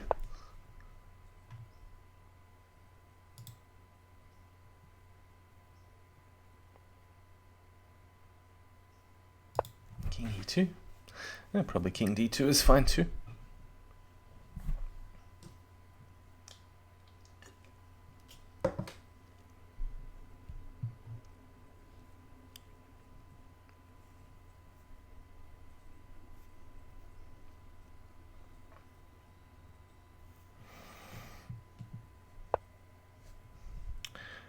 Knight at F4.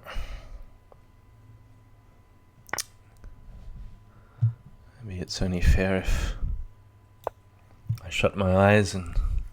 But then who's to call out the moves if I shut my eyes?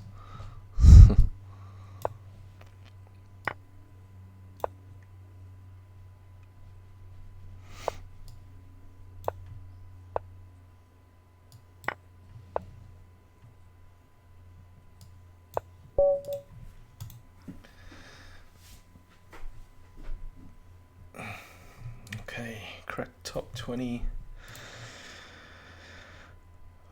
Only 14 points away from top 10, that was my goal. I think I can do a bit better than that though.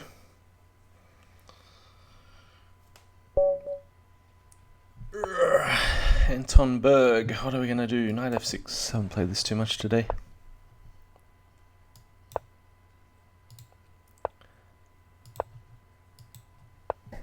Oh, Knight E2.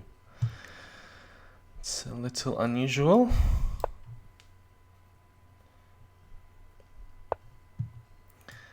He's inviting me, I gotta do it. Now, do we wait before pawn F3 or do it now? Pawn E3, I mean. I can wait one more move. Wait to see what he does to untangle his F1 bishop.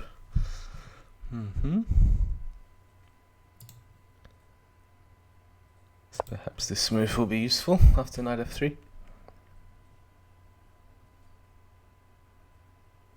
I'm anticipating he'll sack the bishop on E3, that's why I'm not in a hurry to play pawn at E3 at the moment.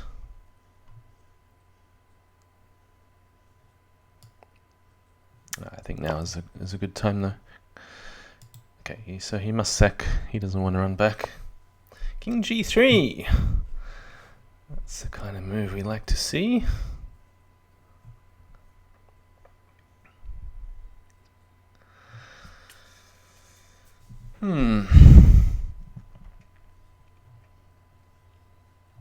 So intending H3. H5, H3. I might as well just trade it now if he's going to play H3 anyway. Knight at F2 or knight at H5 check.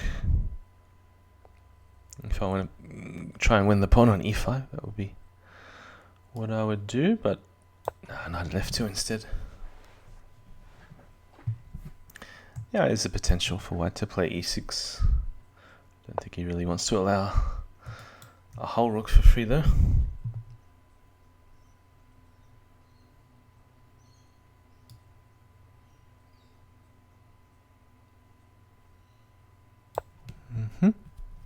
So what's the material? It's a pawn for a piece.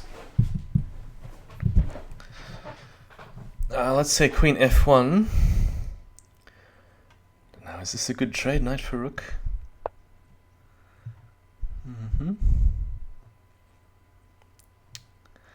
It's an audacious play. I have queen at F2 check coming.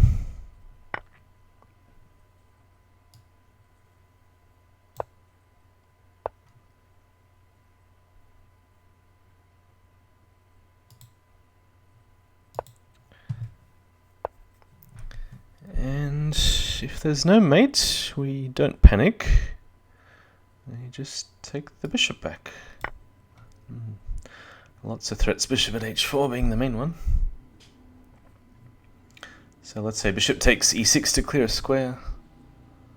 Oh, it doesn't clear a square. What am I talking about? Huh? man, I thought that was mate. Just take with check, put the bishop back on.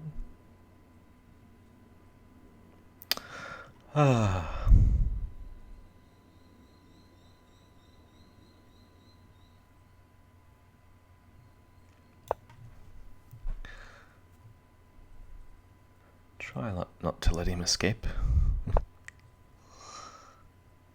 I think this is the best way to do it.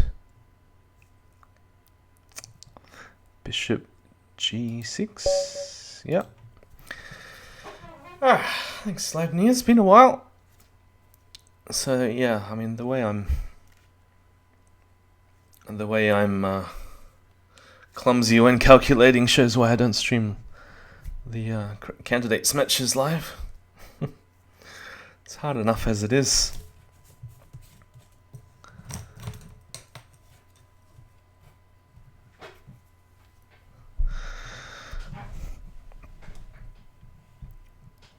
But considering my score would be close to 50% in the candidates if I was streaming, can't even see mate in twos, then how would I win a game? BughouseKnight, first. Seriously, the first time I played him in Crazyhouse? Does he have another account? Maybe I played him on chess.com. How do I feel like? Feeling like I played him in Crazyhouse before. Oh, he's trying to copy TheFinnisher's openings. Yeah, all right. We'll see. I should take that first, I guess. It's b3, but I'm going to go for the sharper line. Knight c3. d4.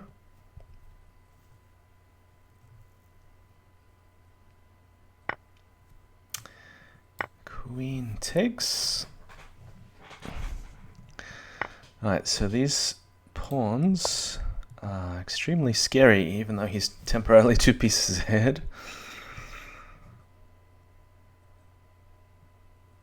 So the king has already moved, there's no castling.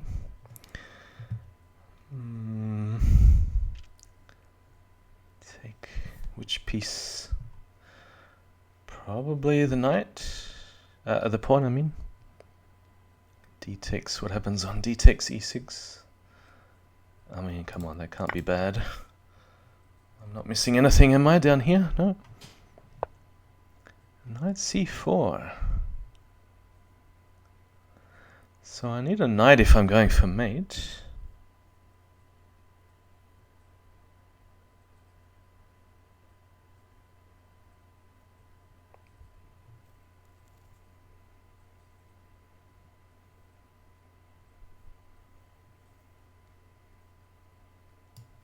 What about pawn at d7?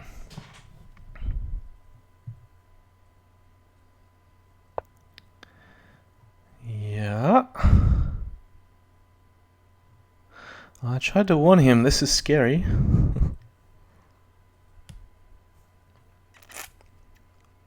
But now what? I want this e6 pawn to be protected.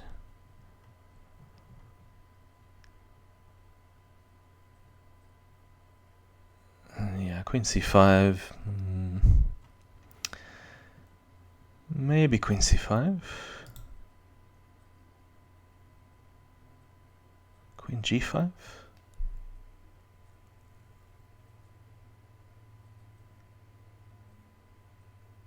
Not sure whether I should be allowing him to drop a piece with tempo. What's on a bishop?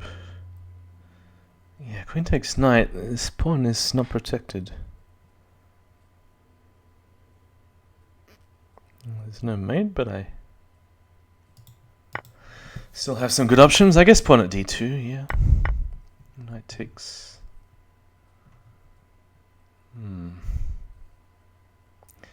Bishop at g5, knight at f3, take.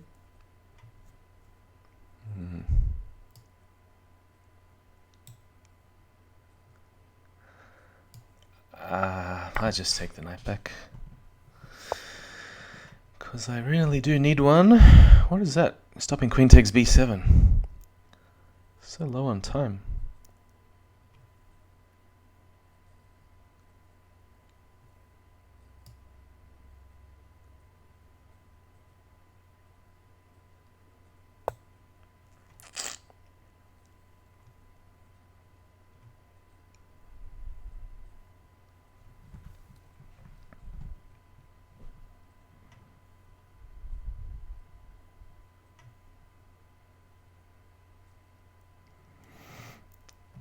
Lots of ideas.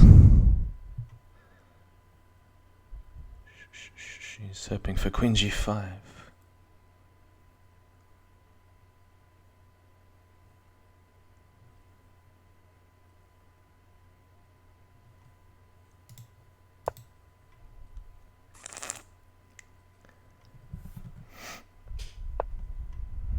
Hey, hey, hey.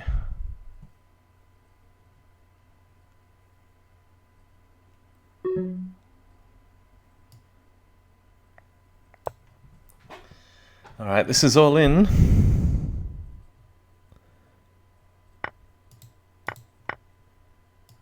Knight at d5 check. I'm not sure whether he's missed this one. Looks pretty strong. Take. Queen g4.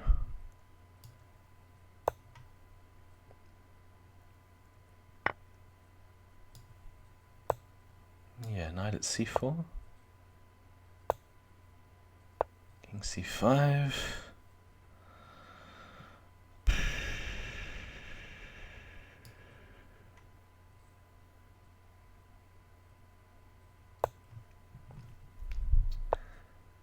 Ah, yeah.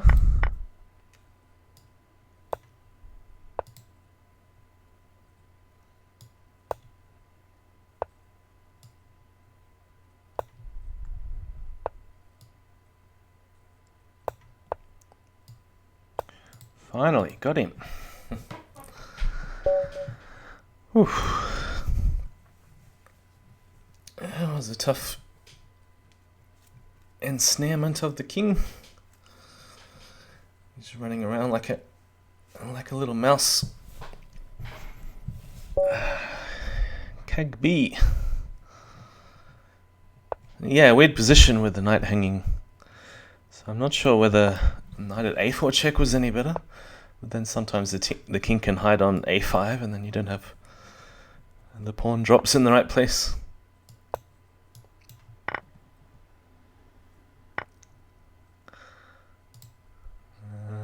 Options here. I might go with queen g5. I don't think I've ever played this before in Crazyhouse. Queen e7 possible, queen d4 possible, just like in chess.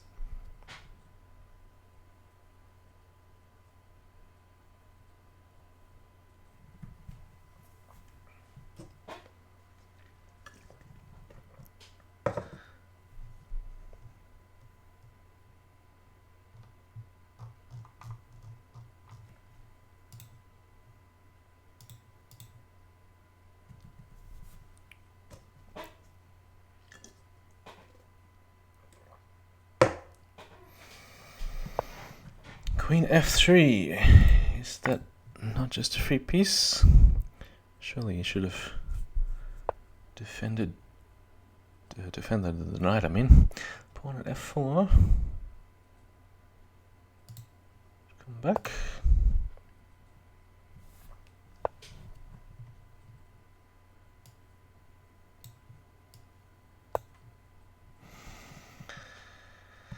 Yeah, something's got to fall with the queen holding onto all these pawns.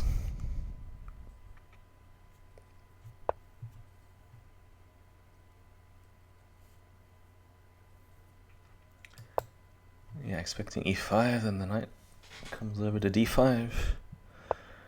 Harass the queen again. What else is going on? Knight at c4. Queen d3.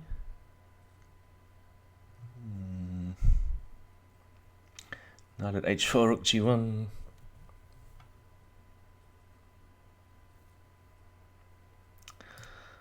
I might go for this instead.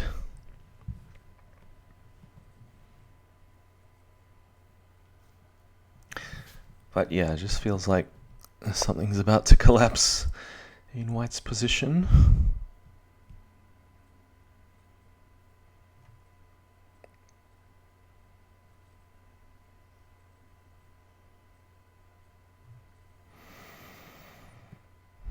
I don't quite see a crushing blow.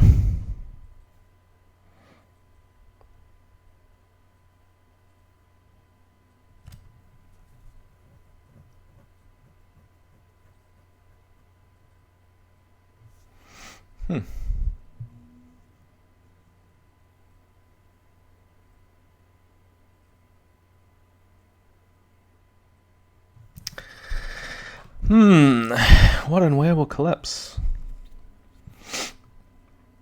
It's a question I cannot yet answer.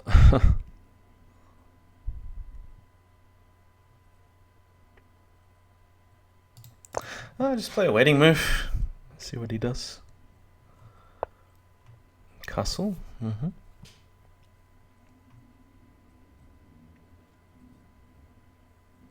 the queen's misplaced, but I don't see any really good way to extract it out of there. I'm just going to attack on the king side h5.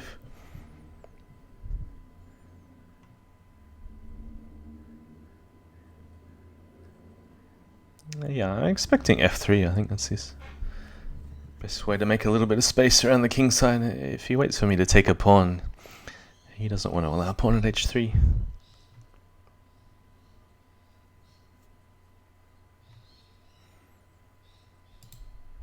Yeah, just let him take. Open up the h file. Yeah, don't mind giving a queen.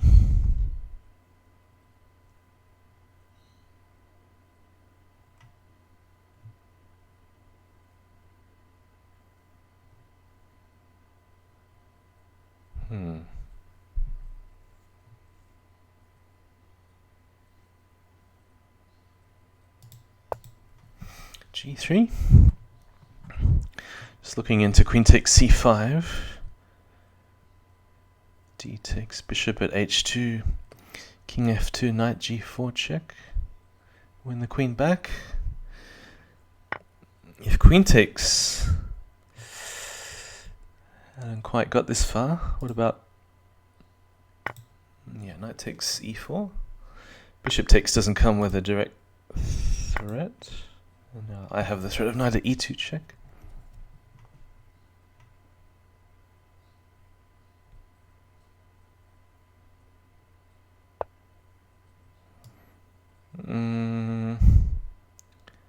Still knight at e2.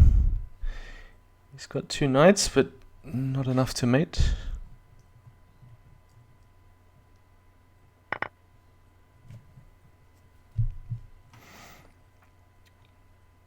Alright, so he's got to play something like bishop e3, I think.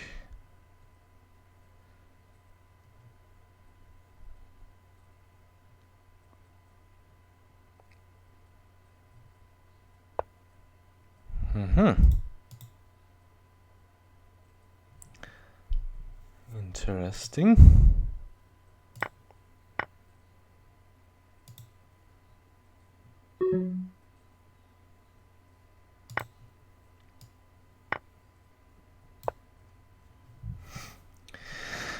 Just a precaution against knight at f6 check kind of stuff.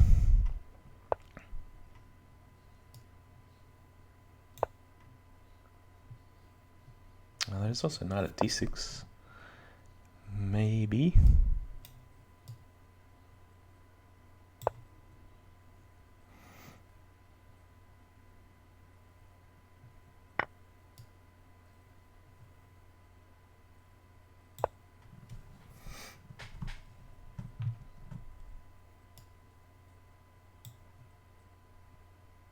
Yeah, it is very well played for 1800.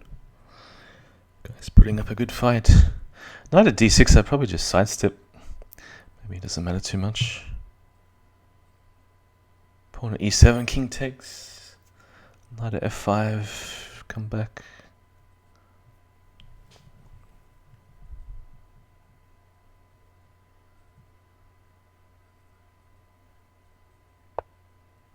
That usually is a good sign for me.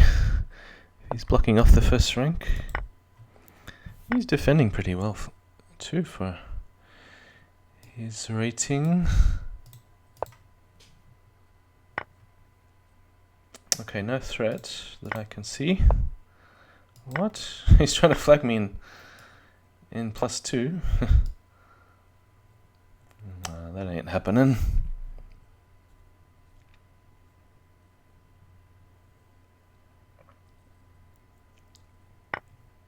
Ha! Okay, I can always blunder a queen. Ah, a knight, I mean. What is going on? Didn't even see that. He's still trying to flag me. Didn't even see that bishop.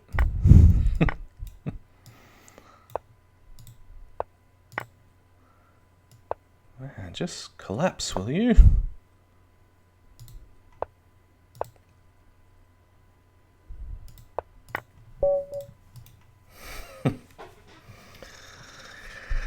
Yeah, I didn't even see bishop takes h4. I thought I blundered a queen, but it wasn't so bad. It wasn't so bad after all. Alright, what I've got to do to make top 10 of 5 points. Some people have retired, so I guess it's been a long event if you started at the very beginning.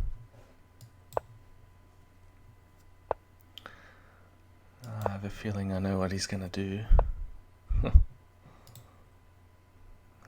do I get out of it? I'm going to play something completely different. I'm out of book already.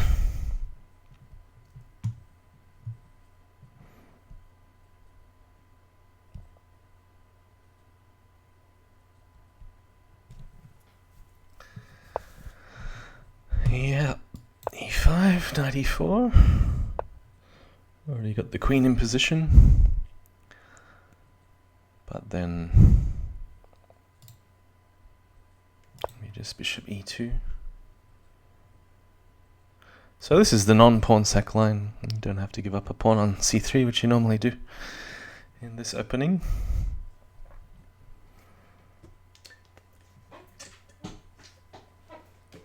Whereas Art of Deception and Blitzer have been playing this 20 moves deep or so. I'd just rather not get into it at the moment. Pawn at e4. And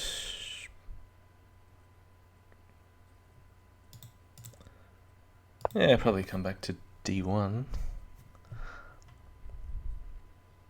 Could check first, or just take here.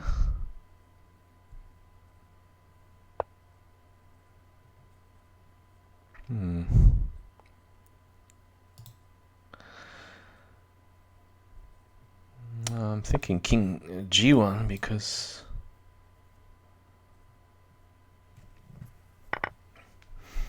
he's going to play knight at f2, I assume, anyway.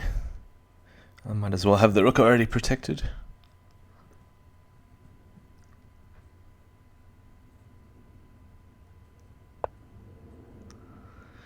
Yeah, but I don't want to take here because then take queen at e1 and then I can't defend the bishop on d1, among other problems. So I think this is scary. This is not good.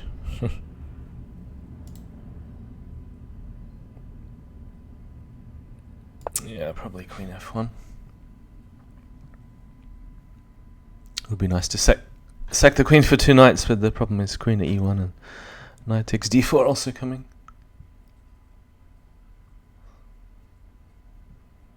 I think something's gone wrong.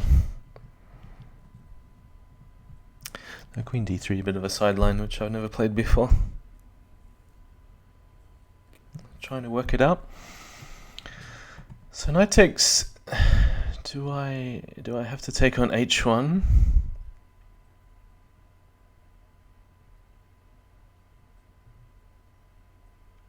Could I take on g4 possibly? Could I throw in some bishop at g5? Then he'll bring the knight back and threaten rook at h1, mate.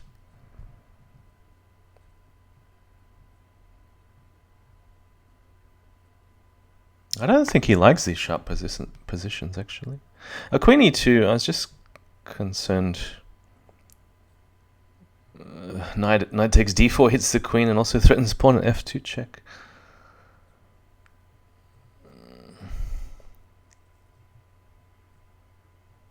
Oh, what's this? Knight takes e5.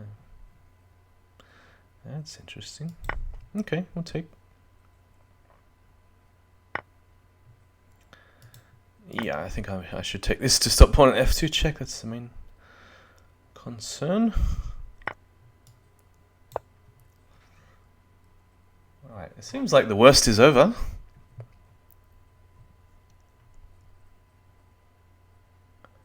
Because with the queen on f1, you're usually safe. Unless he has that knight pawn rook combination. But he's a long way from achieving that. Yeah, in many lines, queen h4 was a little bit of a concern, but perhaps more of a ghost threat than anything too serious.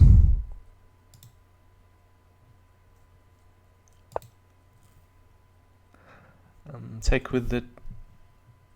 I don't have to take at all if I can generate a threat.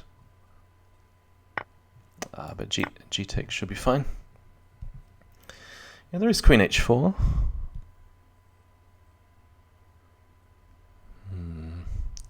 But what does it threaten? He doesn't have a knight for f2.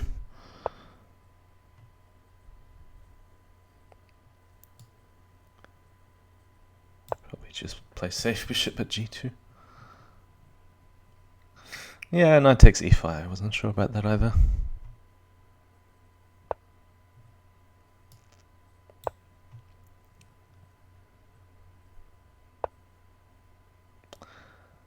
Yeah, I don't mind. I just need to do something to attack.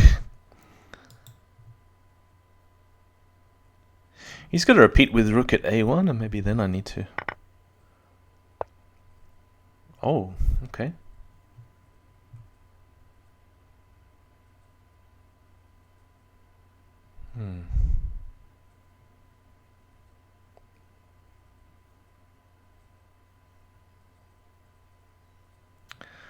I'm going to take a risk.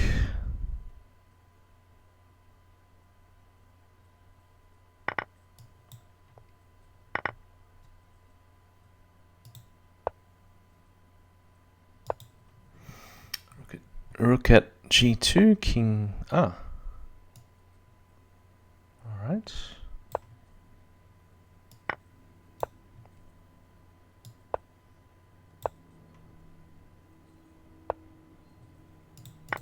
Go for the flag and for mate at the same time. Which one will get there first?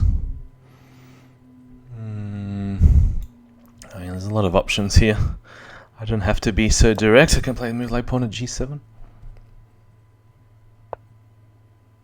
If you call that not being direct.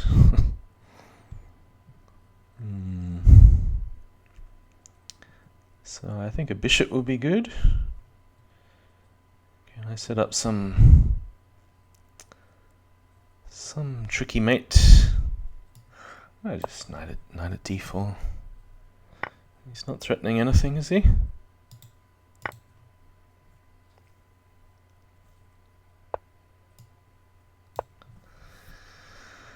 Yeah, that long distance check is painful.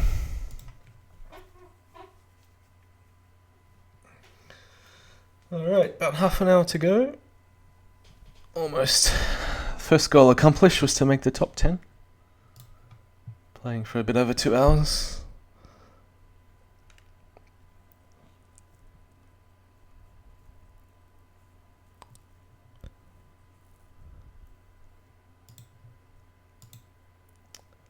So the finisher currently leading by about 20 points. Alright, Matsu. I wonder what he does. Oh, Scotch. Okay. Wow. Scotch Gambit.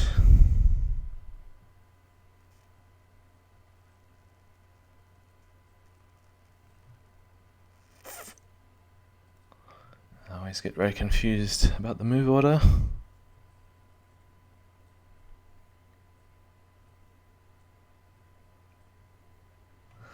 Knight takes and pawn at h3 is my first thought. Bishop takes, king takes. Knight at g5. Rather just not allow that kind of stuff.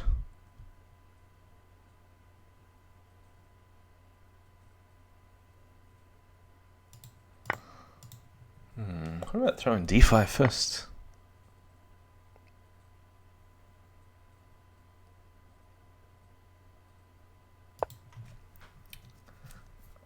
It's more a move you do in 1-0 though.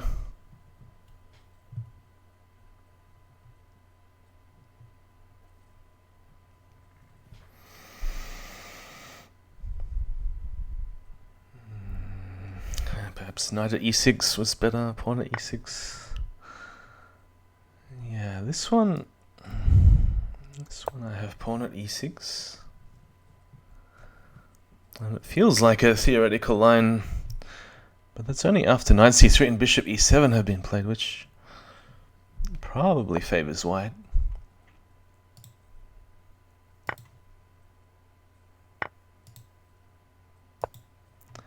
Because in some lines you go queen takes g7. Obviously you can't do that here. Oh, that's if knight takes d7. So if bishop takes bishop at a4. And the other line goes, what, c6? Queen takes, knight takes. In this one you notice there's no knight covering squares like e2 and d1.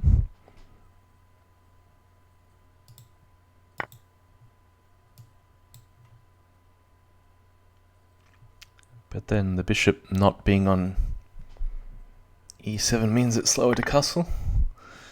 Could castle with tempo, bishop b4 check.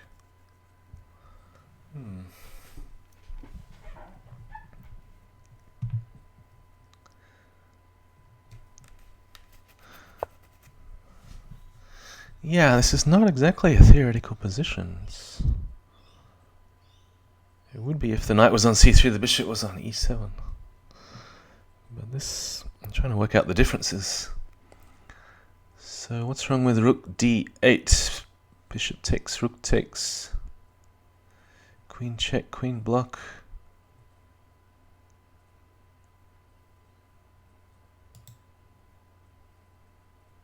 Yeah, I think it's okay.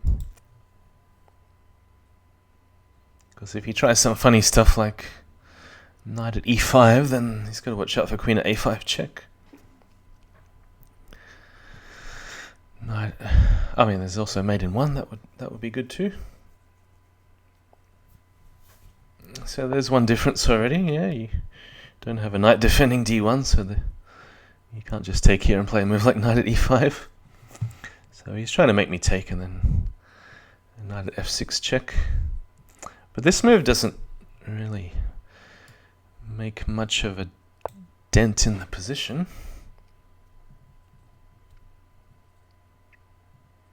Whereas this move has multiple threats.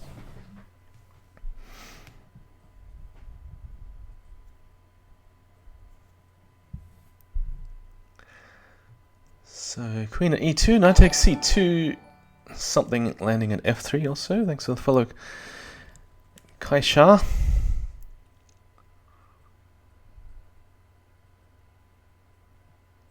Castling is no escape because the knight at h3 check. Some other mate themes. Yeah, I feel like what I would do is think a long time and then play queen at c8 check. There we go.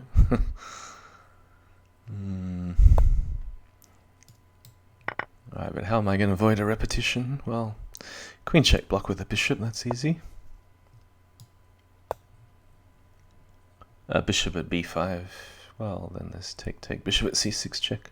Maybe bishop at c6 is a bit more accurate as played.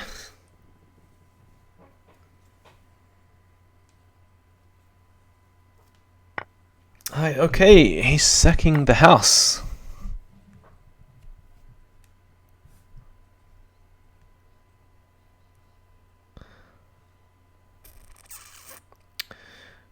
I had a little bit of a look at your report. Okay, good work, as always.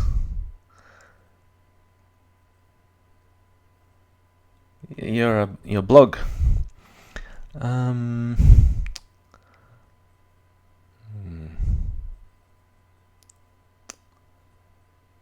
Two queens in hand, that's useful to remember. I don't know, I feel like I got better than this. Oh, is there a Lichess blog? I don't even know how to find it. So take, pawn takes is forced. Two queens and two knights. What more could you dream of? Knight at f4. Let's try to deflect the bishop. Ah, good move.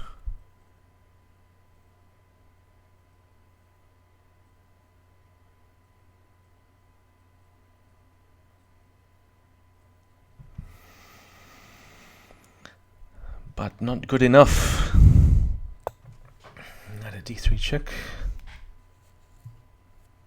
So bishop takes, knight takes, probably rook takes instead.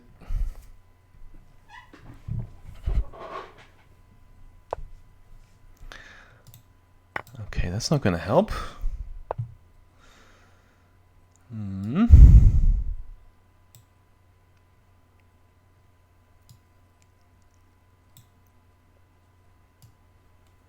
Alright, so normally when you move the bishop, you have the other rook covering f1, but not today. Not in this position.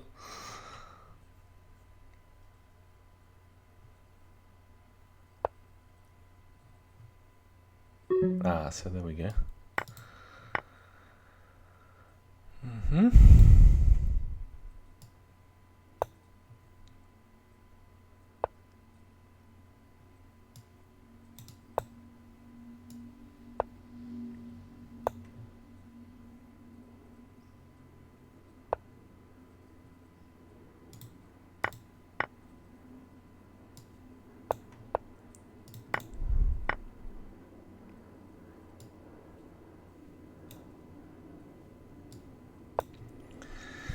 It's got to run out of pieces eventually, surely.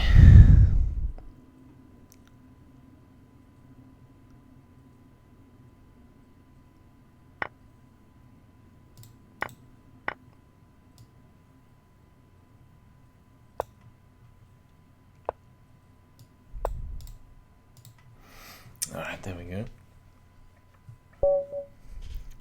So what's OK saying in the chat that Lichess may broadcast it tomorrow?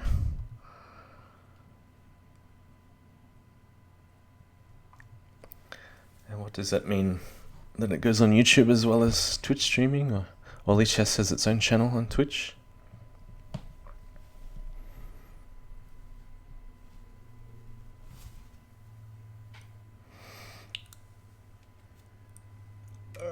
So we did a little test Zoom call yesterday with Yasser and John Lee. I believe Clearcast was at work. But John Lee was saying that... actually, it doesn't matter. It doesn't matter about my stream because his stream will be on Lichess, I guess. Or I don't quite know how it works. Maybe you White Dancing Rockstar would know better. Oh, CIW, he's kind of a theoretician, isn't he? Maybe he knows this line better than me. But I think this is good for white. Bishop at h5. Okay, never seen this move.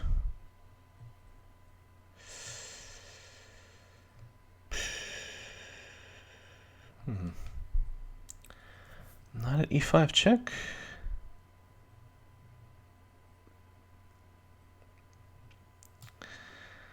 Or knight at g5 check. Oh, I don't know. He'll probably play king e6. And then I'm looking at queen takes h5 just for fun. Don't really know if it's any good.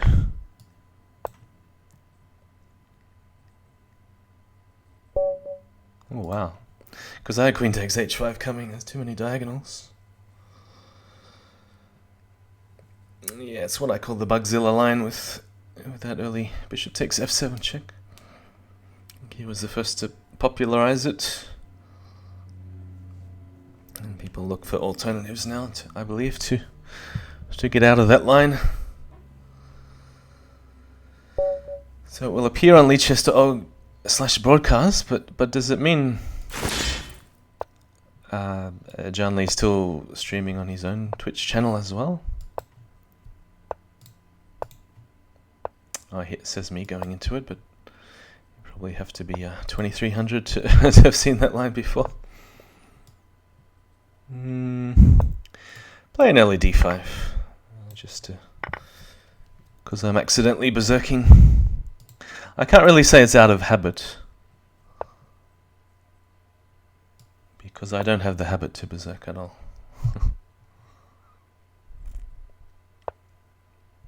Yeah, maybe I could have taken on d3 last move.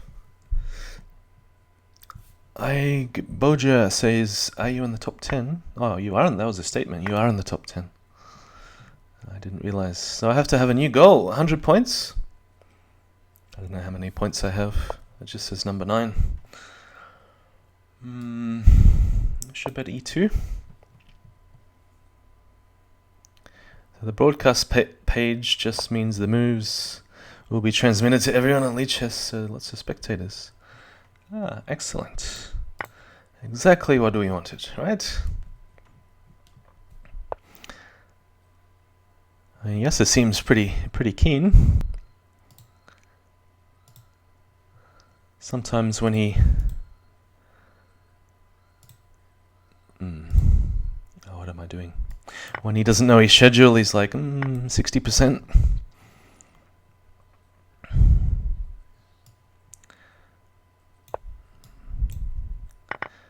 Maybe there's a better way to succeed in this position. I feel like I have to penetrate on the light squares. I don't have the square f4, which may actually be to my downfall.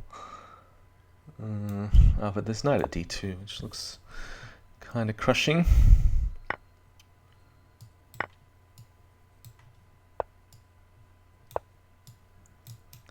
Oops. All right, number 8. So 100 points, or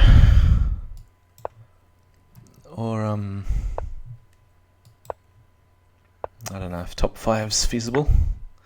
Did we do this last time? Oh, we did. This is the queen sack line. All right, we'll see if he goes into it again.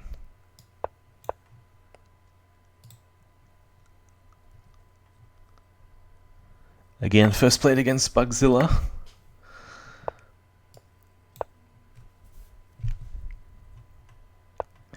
Pawn at d3, f takes e6. Is he going to do it? Yeah, so he did something like bishop g4 last time. And then just drop the bishop back. So the main idea seems to be to clear this escape route via c8 or 2c8.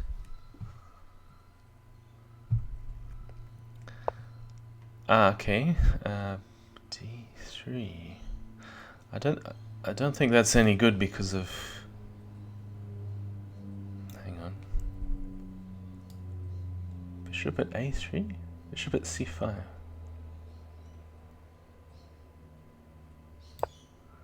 Oh, he doesn't have a blocker now.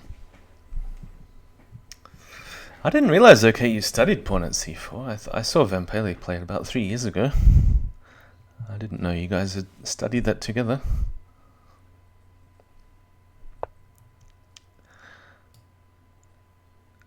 What is going on? Pawn at e6, king c6. Or is better to maybe take the bishop first? But then d takes e2.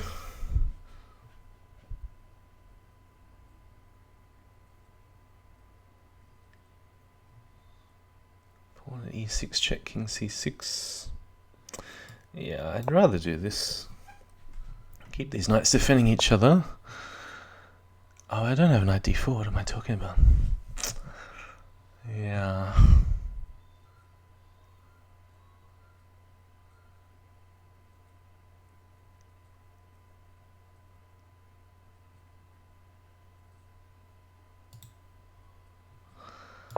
I'll probably just go knight c3, and this is a funny position, having three knights defending each other.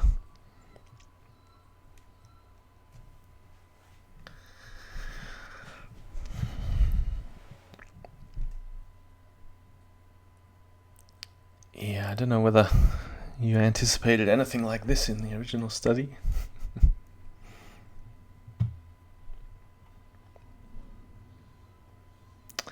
Yeah, crazy position. King out on c6. How does black develop the pieces? Can I maintain this sort of positional advantage? I mean, yeah, without having to defend too much and give back a lot of material. Pawn takes c2. Don't even have to respond to that. There's no direct threat, so I can afford to take the bishop. It's only when he gets a knight for d3 then I have to castle and get out of there. Then I also have problems in developing the c1 bishop.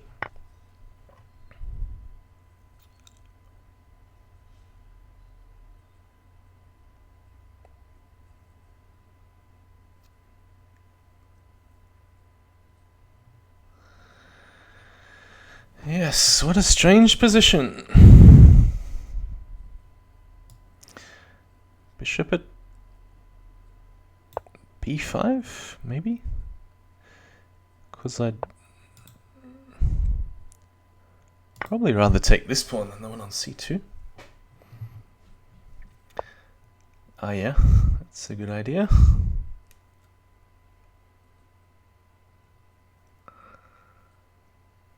Alright, let's finally castle.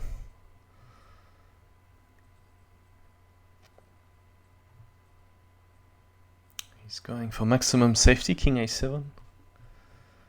Bishop at d4 might be interesting for black.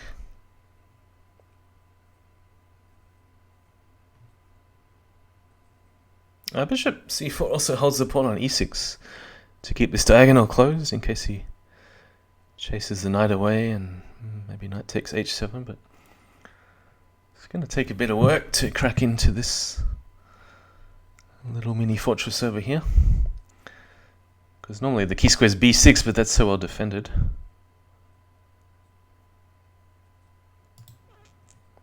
So what about d4? Bishop e3.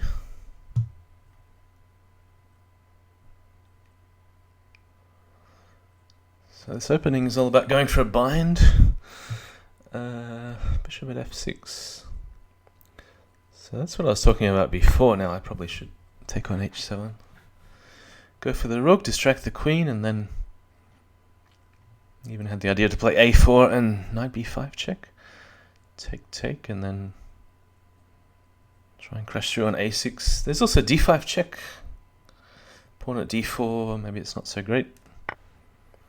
Wow, that was unexpected.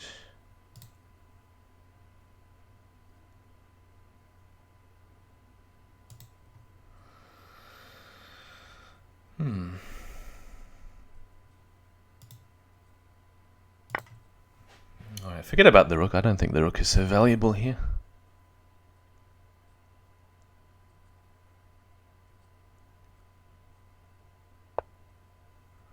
What?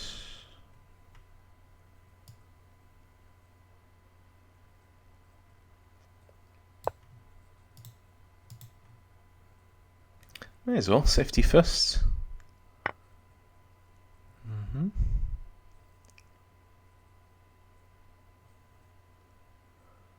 Alright, so now I can cash in a little bit with knight at b5.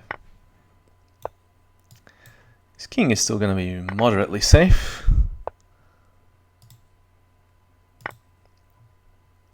Knight at f4 is a bit of a worry.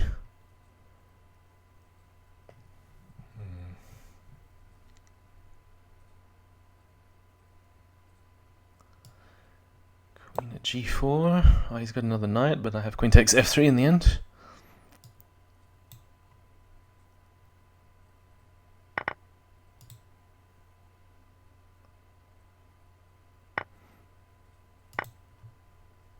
Alright, but now I just have to go all in for the attack. Should have enough stuff.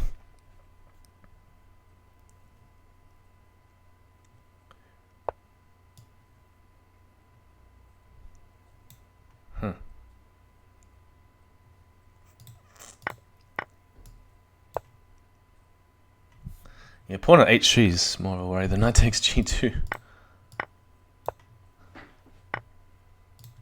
Alright, but that should not be too troublesome. There we go. So how big is the streak? Did I only lose one game today? In a game where I had a mate in 2 against TheFinnisher. So I got maybe 2 or 3 games left. Can I catch up to 5th? 20 points is too much. Actually, it'll be hard to overtake anyone at the moment. Even 4 games berserking would be a bit too hard in 11 minutes.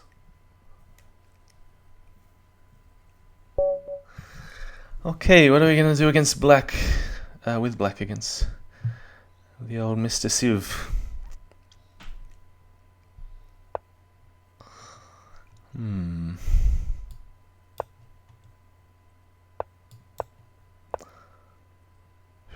Let's go bishop c5. My opponent has been saying for about 4 years this opening is refuted, so alright, go ahead, refute it. Not that I'm arguing, but there are some sharp lines.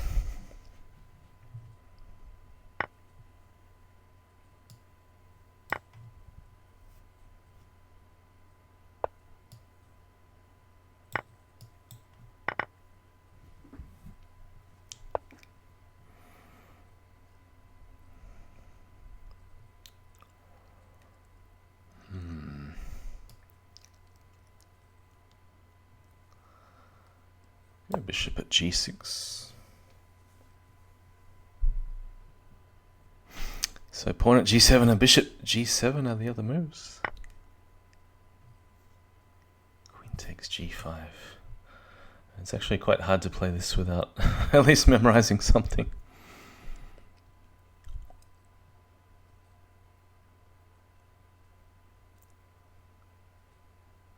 Bishop f3.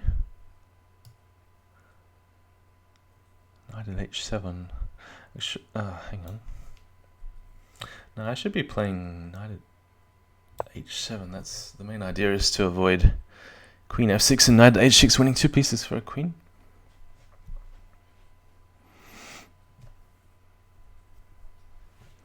But now that everything is protected, I can slowly start to fight back.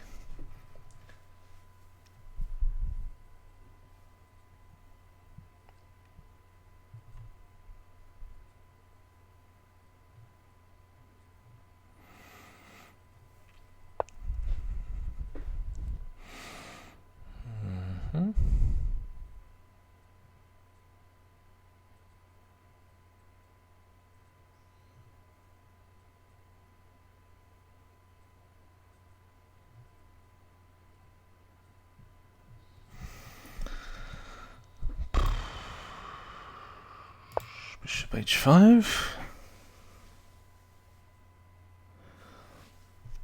Take on f3, but also there's knight g6.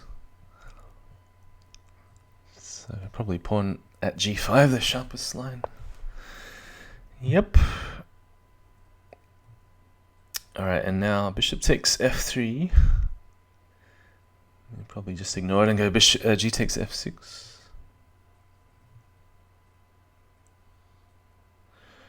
Could also possibly bring the knight away, maybe knight to e8.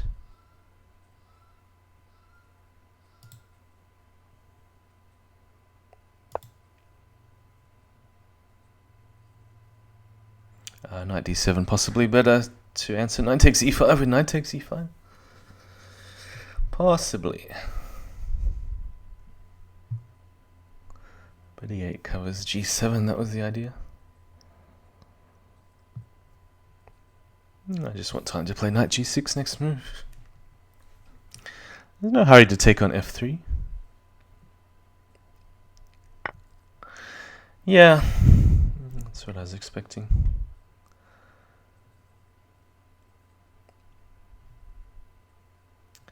So take there, queen takes, bishop takes.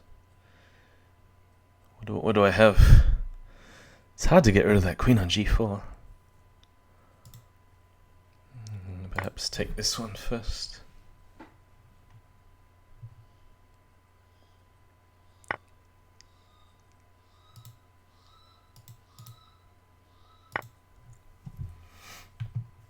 Alright, so he doesn't have a knight for h6, that's important.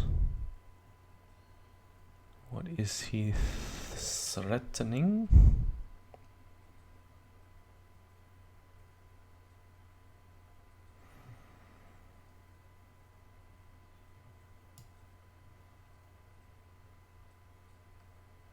Okay, seems crazy. Queen at g6. I know. But here's where the knight on e8 does come in handy. Might save a tempo.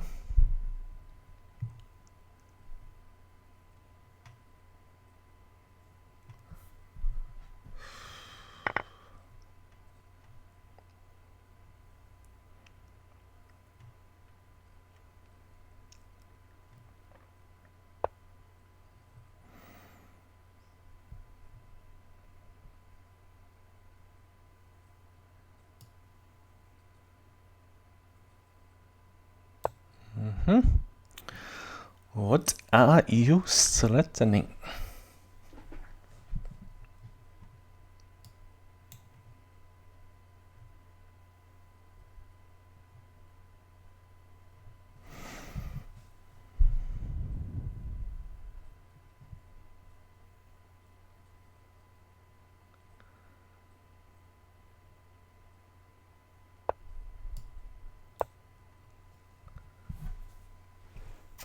Queen at g4. Watch out for knight at h6.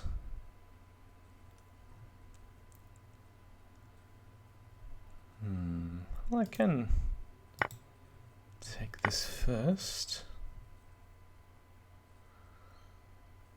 Then I have to be careful.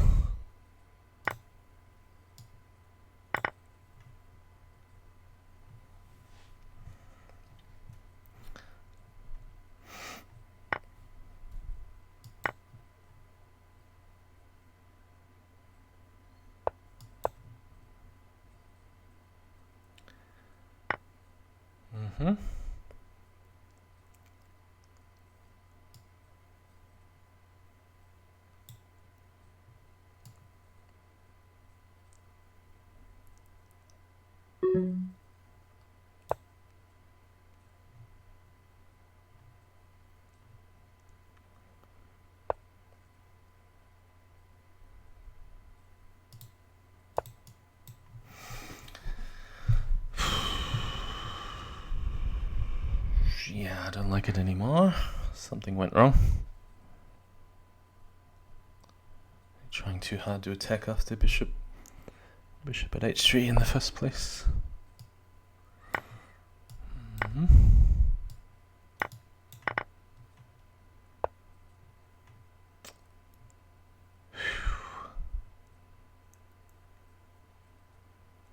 Nothing. Nothing, hey? Ah. That's true. That's true, he can do that.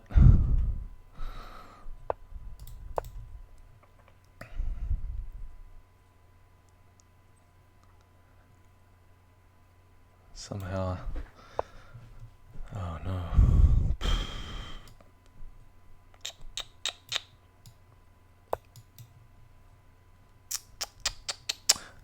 Lost.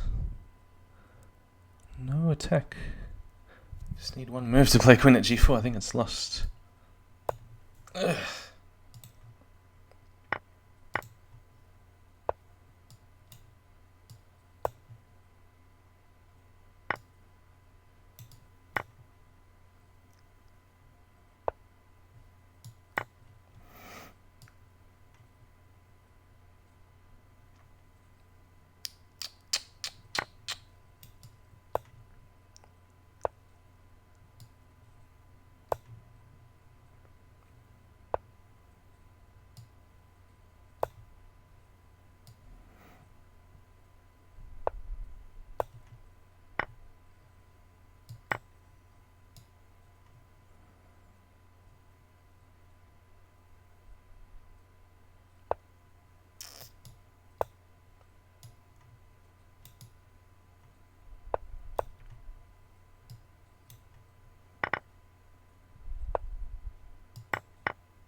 Queen is a bit too much.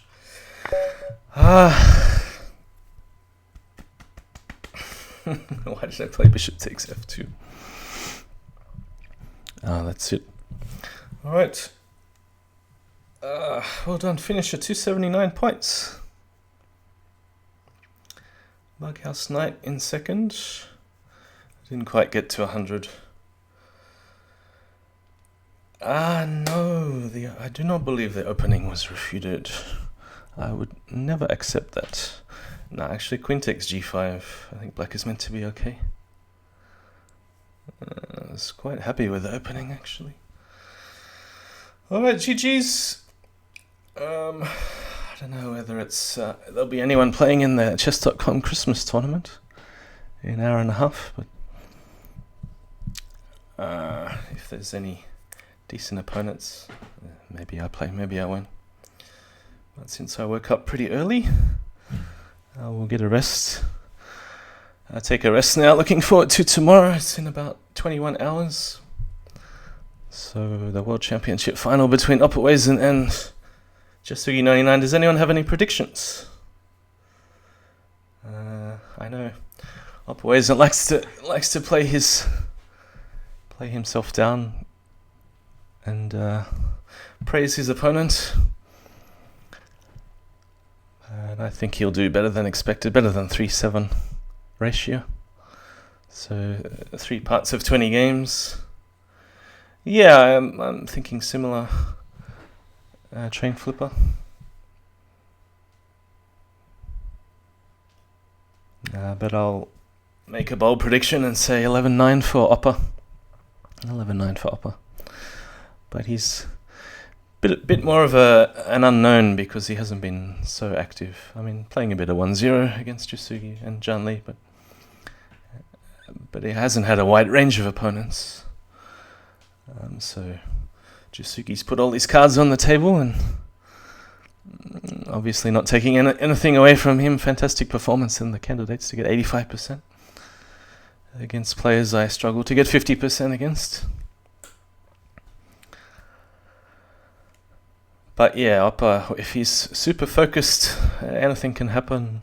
So definitely would not rule out either of the players, even if one side has a big lead. And it will take obviously a lot of mental fortitude if one side pulls off a streak of 4 or 5 games in a row. But yeah, I think Opper, and Jasugi, but both are known for throwing in a wide variety of openings. If something goes wrong, they can always just switch it up. They have that ability. And thanks for the raid clearcast. I'm not going to stay. You probably guessed I'm not going to stay too long now after playing for almost 3 hours. But yes, definitely looking forward to tomorrow. It's another early morning session, so I had 2 practices in a row. One yesterday with Yasser and Zhang Li on the call, and one today getting up about 6 a.m. So everything is ready. If you follow Zhang Li's stream, he'll have everything set up with the Zoom call. I mean, maybe I will stream also, but it's not so easy for me because I only have one monitor and arranging all the windows and everything. Did a little of a practice yesterday with that. But it should be on the front page anyway, so I'm sure you will see. We'll get there about 10 minutes early. Zhang Li will send a call around and we'll jump in, and hopefully Zoom keeps its parameters that we've set up with the windows. And there were 3 on the call yesterday, but with the 4th joining, you never know. We hope that there's no unexpected issues on the day, but there's always something. But yeah, Zhang Li's channel, I'm sure everyone knows it, but easy to spell, Jannlee. Look him up on Twitch. And if anyone would like to contribute to the prize fund, I'm sure there'll be announcements tomorrow with Zhang Li putting the bar graph back on, and if anyone would like to donate, that would be fantastic as well. But really excited about this big match. Hopefully there'll be a lot of viewers. And let's just have a bit of fun. with the commentary. It's always fun with Yessa. You never know what he's going to come out with. What funny story from 30 years ago. This reminded me of the good old days. Tal and Spassky and Fisher and so on. Not sure whether they played Crazyhouse. Alright, I do need to take a break. I've been sitting here for too long, so I hope to see everybody tomorrow around the same time as I started today. What is it, 8 p.m. UTC? Yeah, Yessa has an infectious smile, infectious laugh, sense of humor, so I'm sure everybody will have a good time. Regardless of the results, the pressure is on the players and certainly not on the commentators. So, yeah, I've definitely enjoyed playing in the candidates. Every single match has been tough. Win, lose, draw. I did all three of the above. So, yeah, of course, big shout out to John Lee for sponsoring and organizing the event. He must have spent countless hours behind the scenes, keeping everything running, keeping everything on track, and with the knockout as well as the candidates, and dealing with issues as they arise in a most diplomatic and professional manner. It's very praiseworthy. So I will take a break finally, and hope to see you tomorrow. Have a good day or a good night, everyone.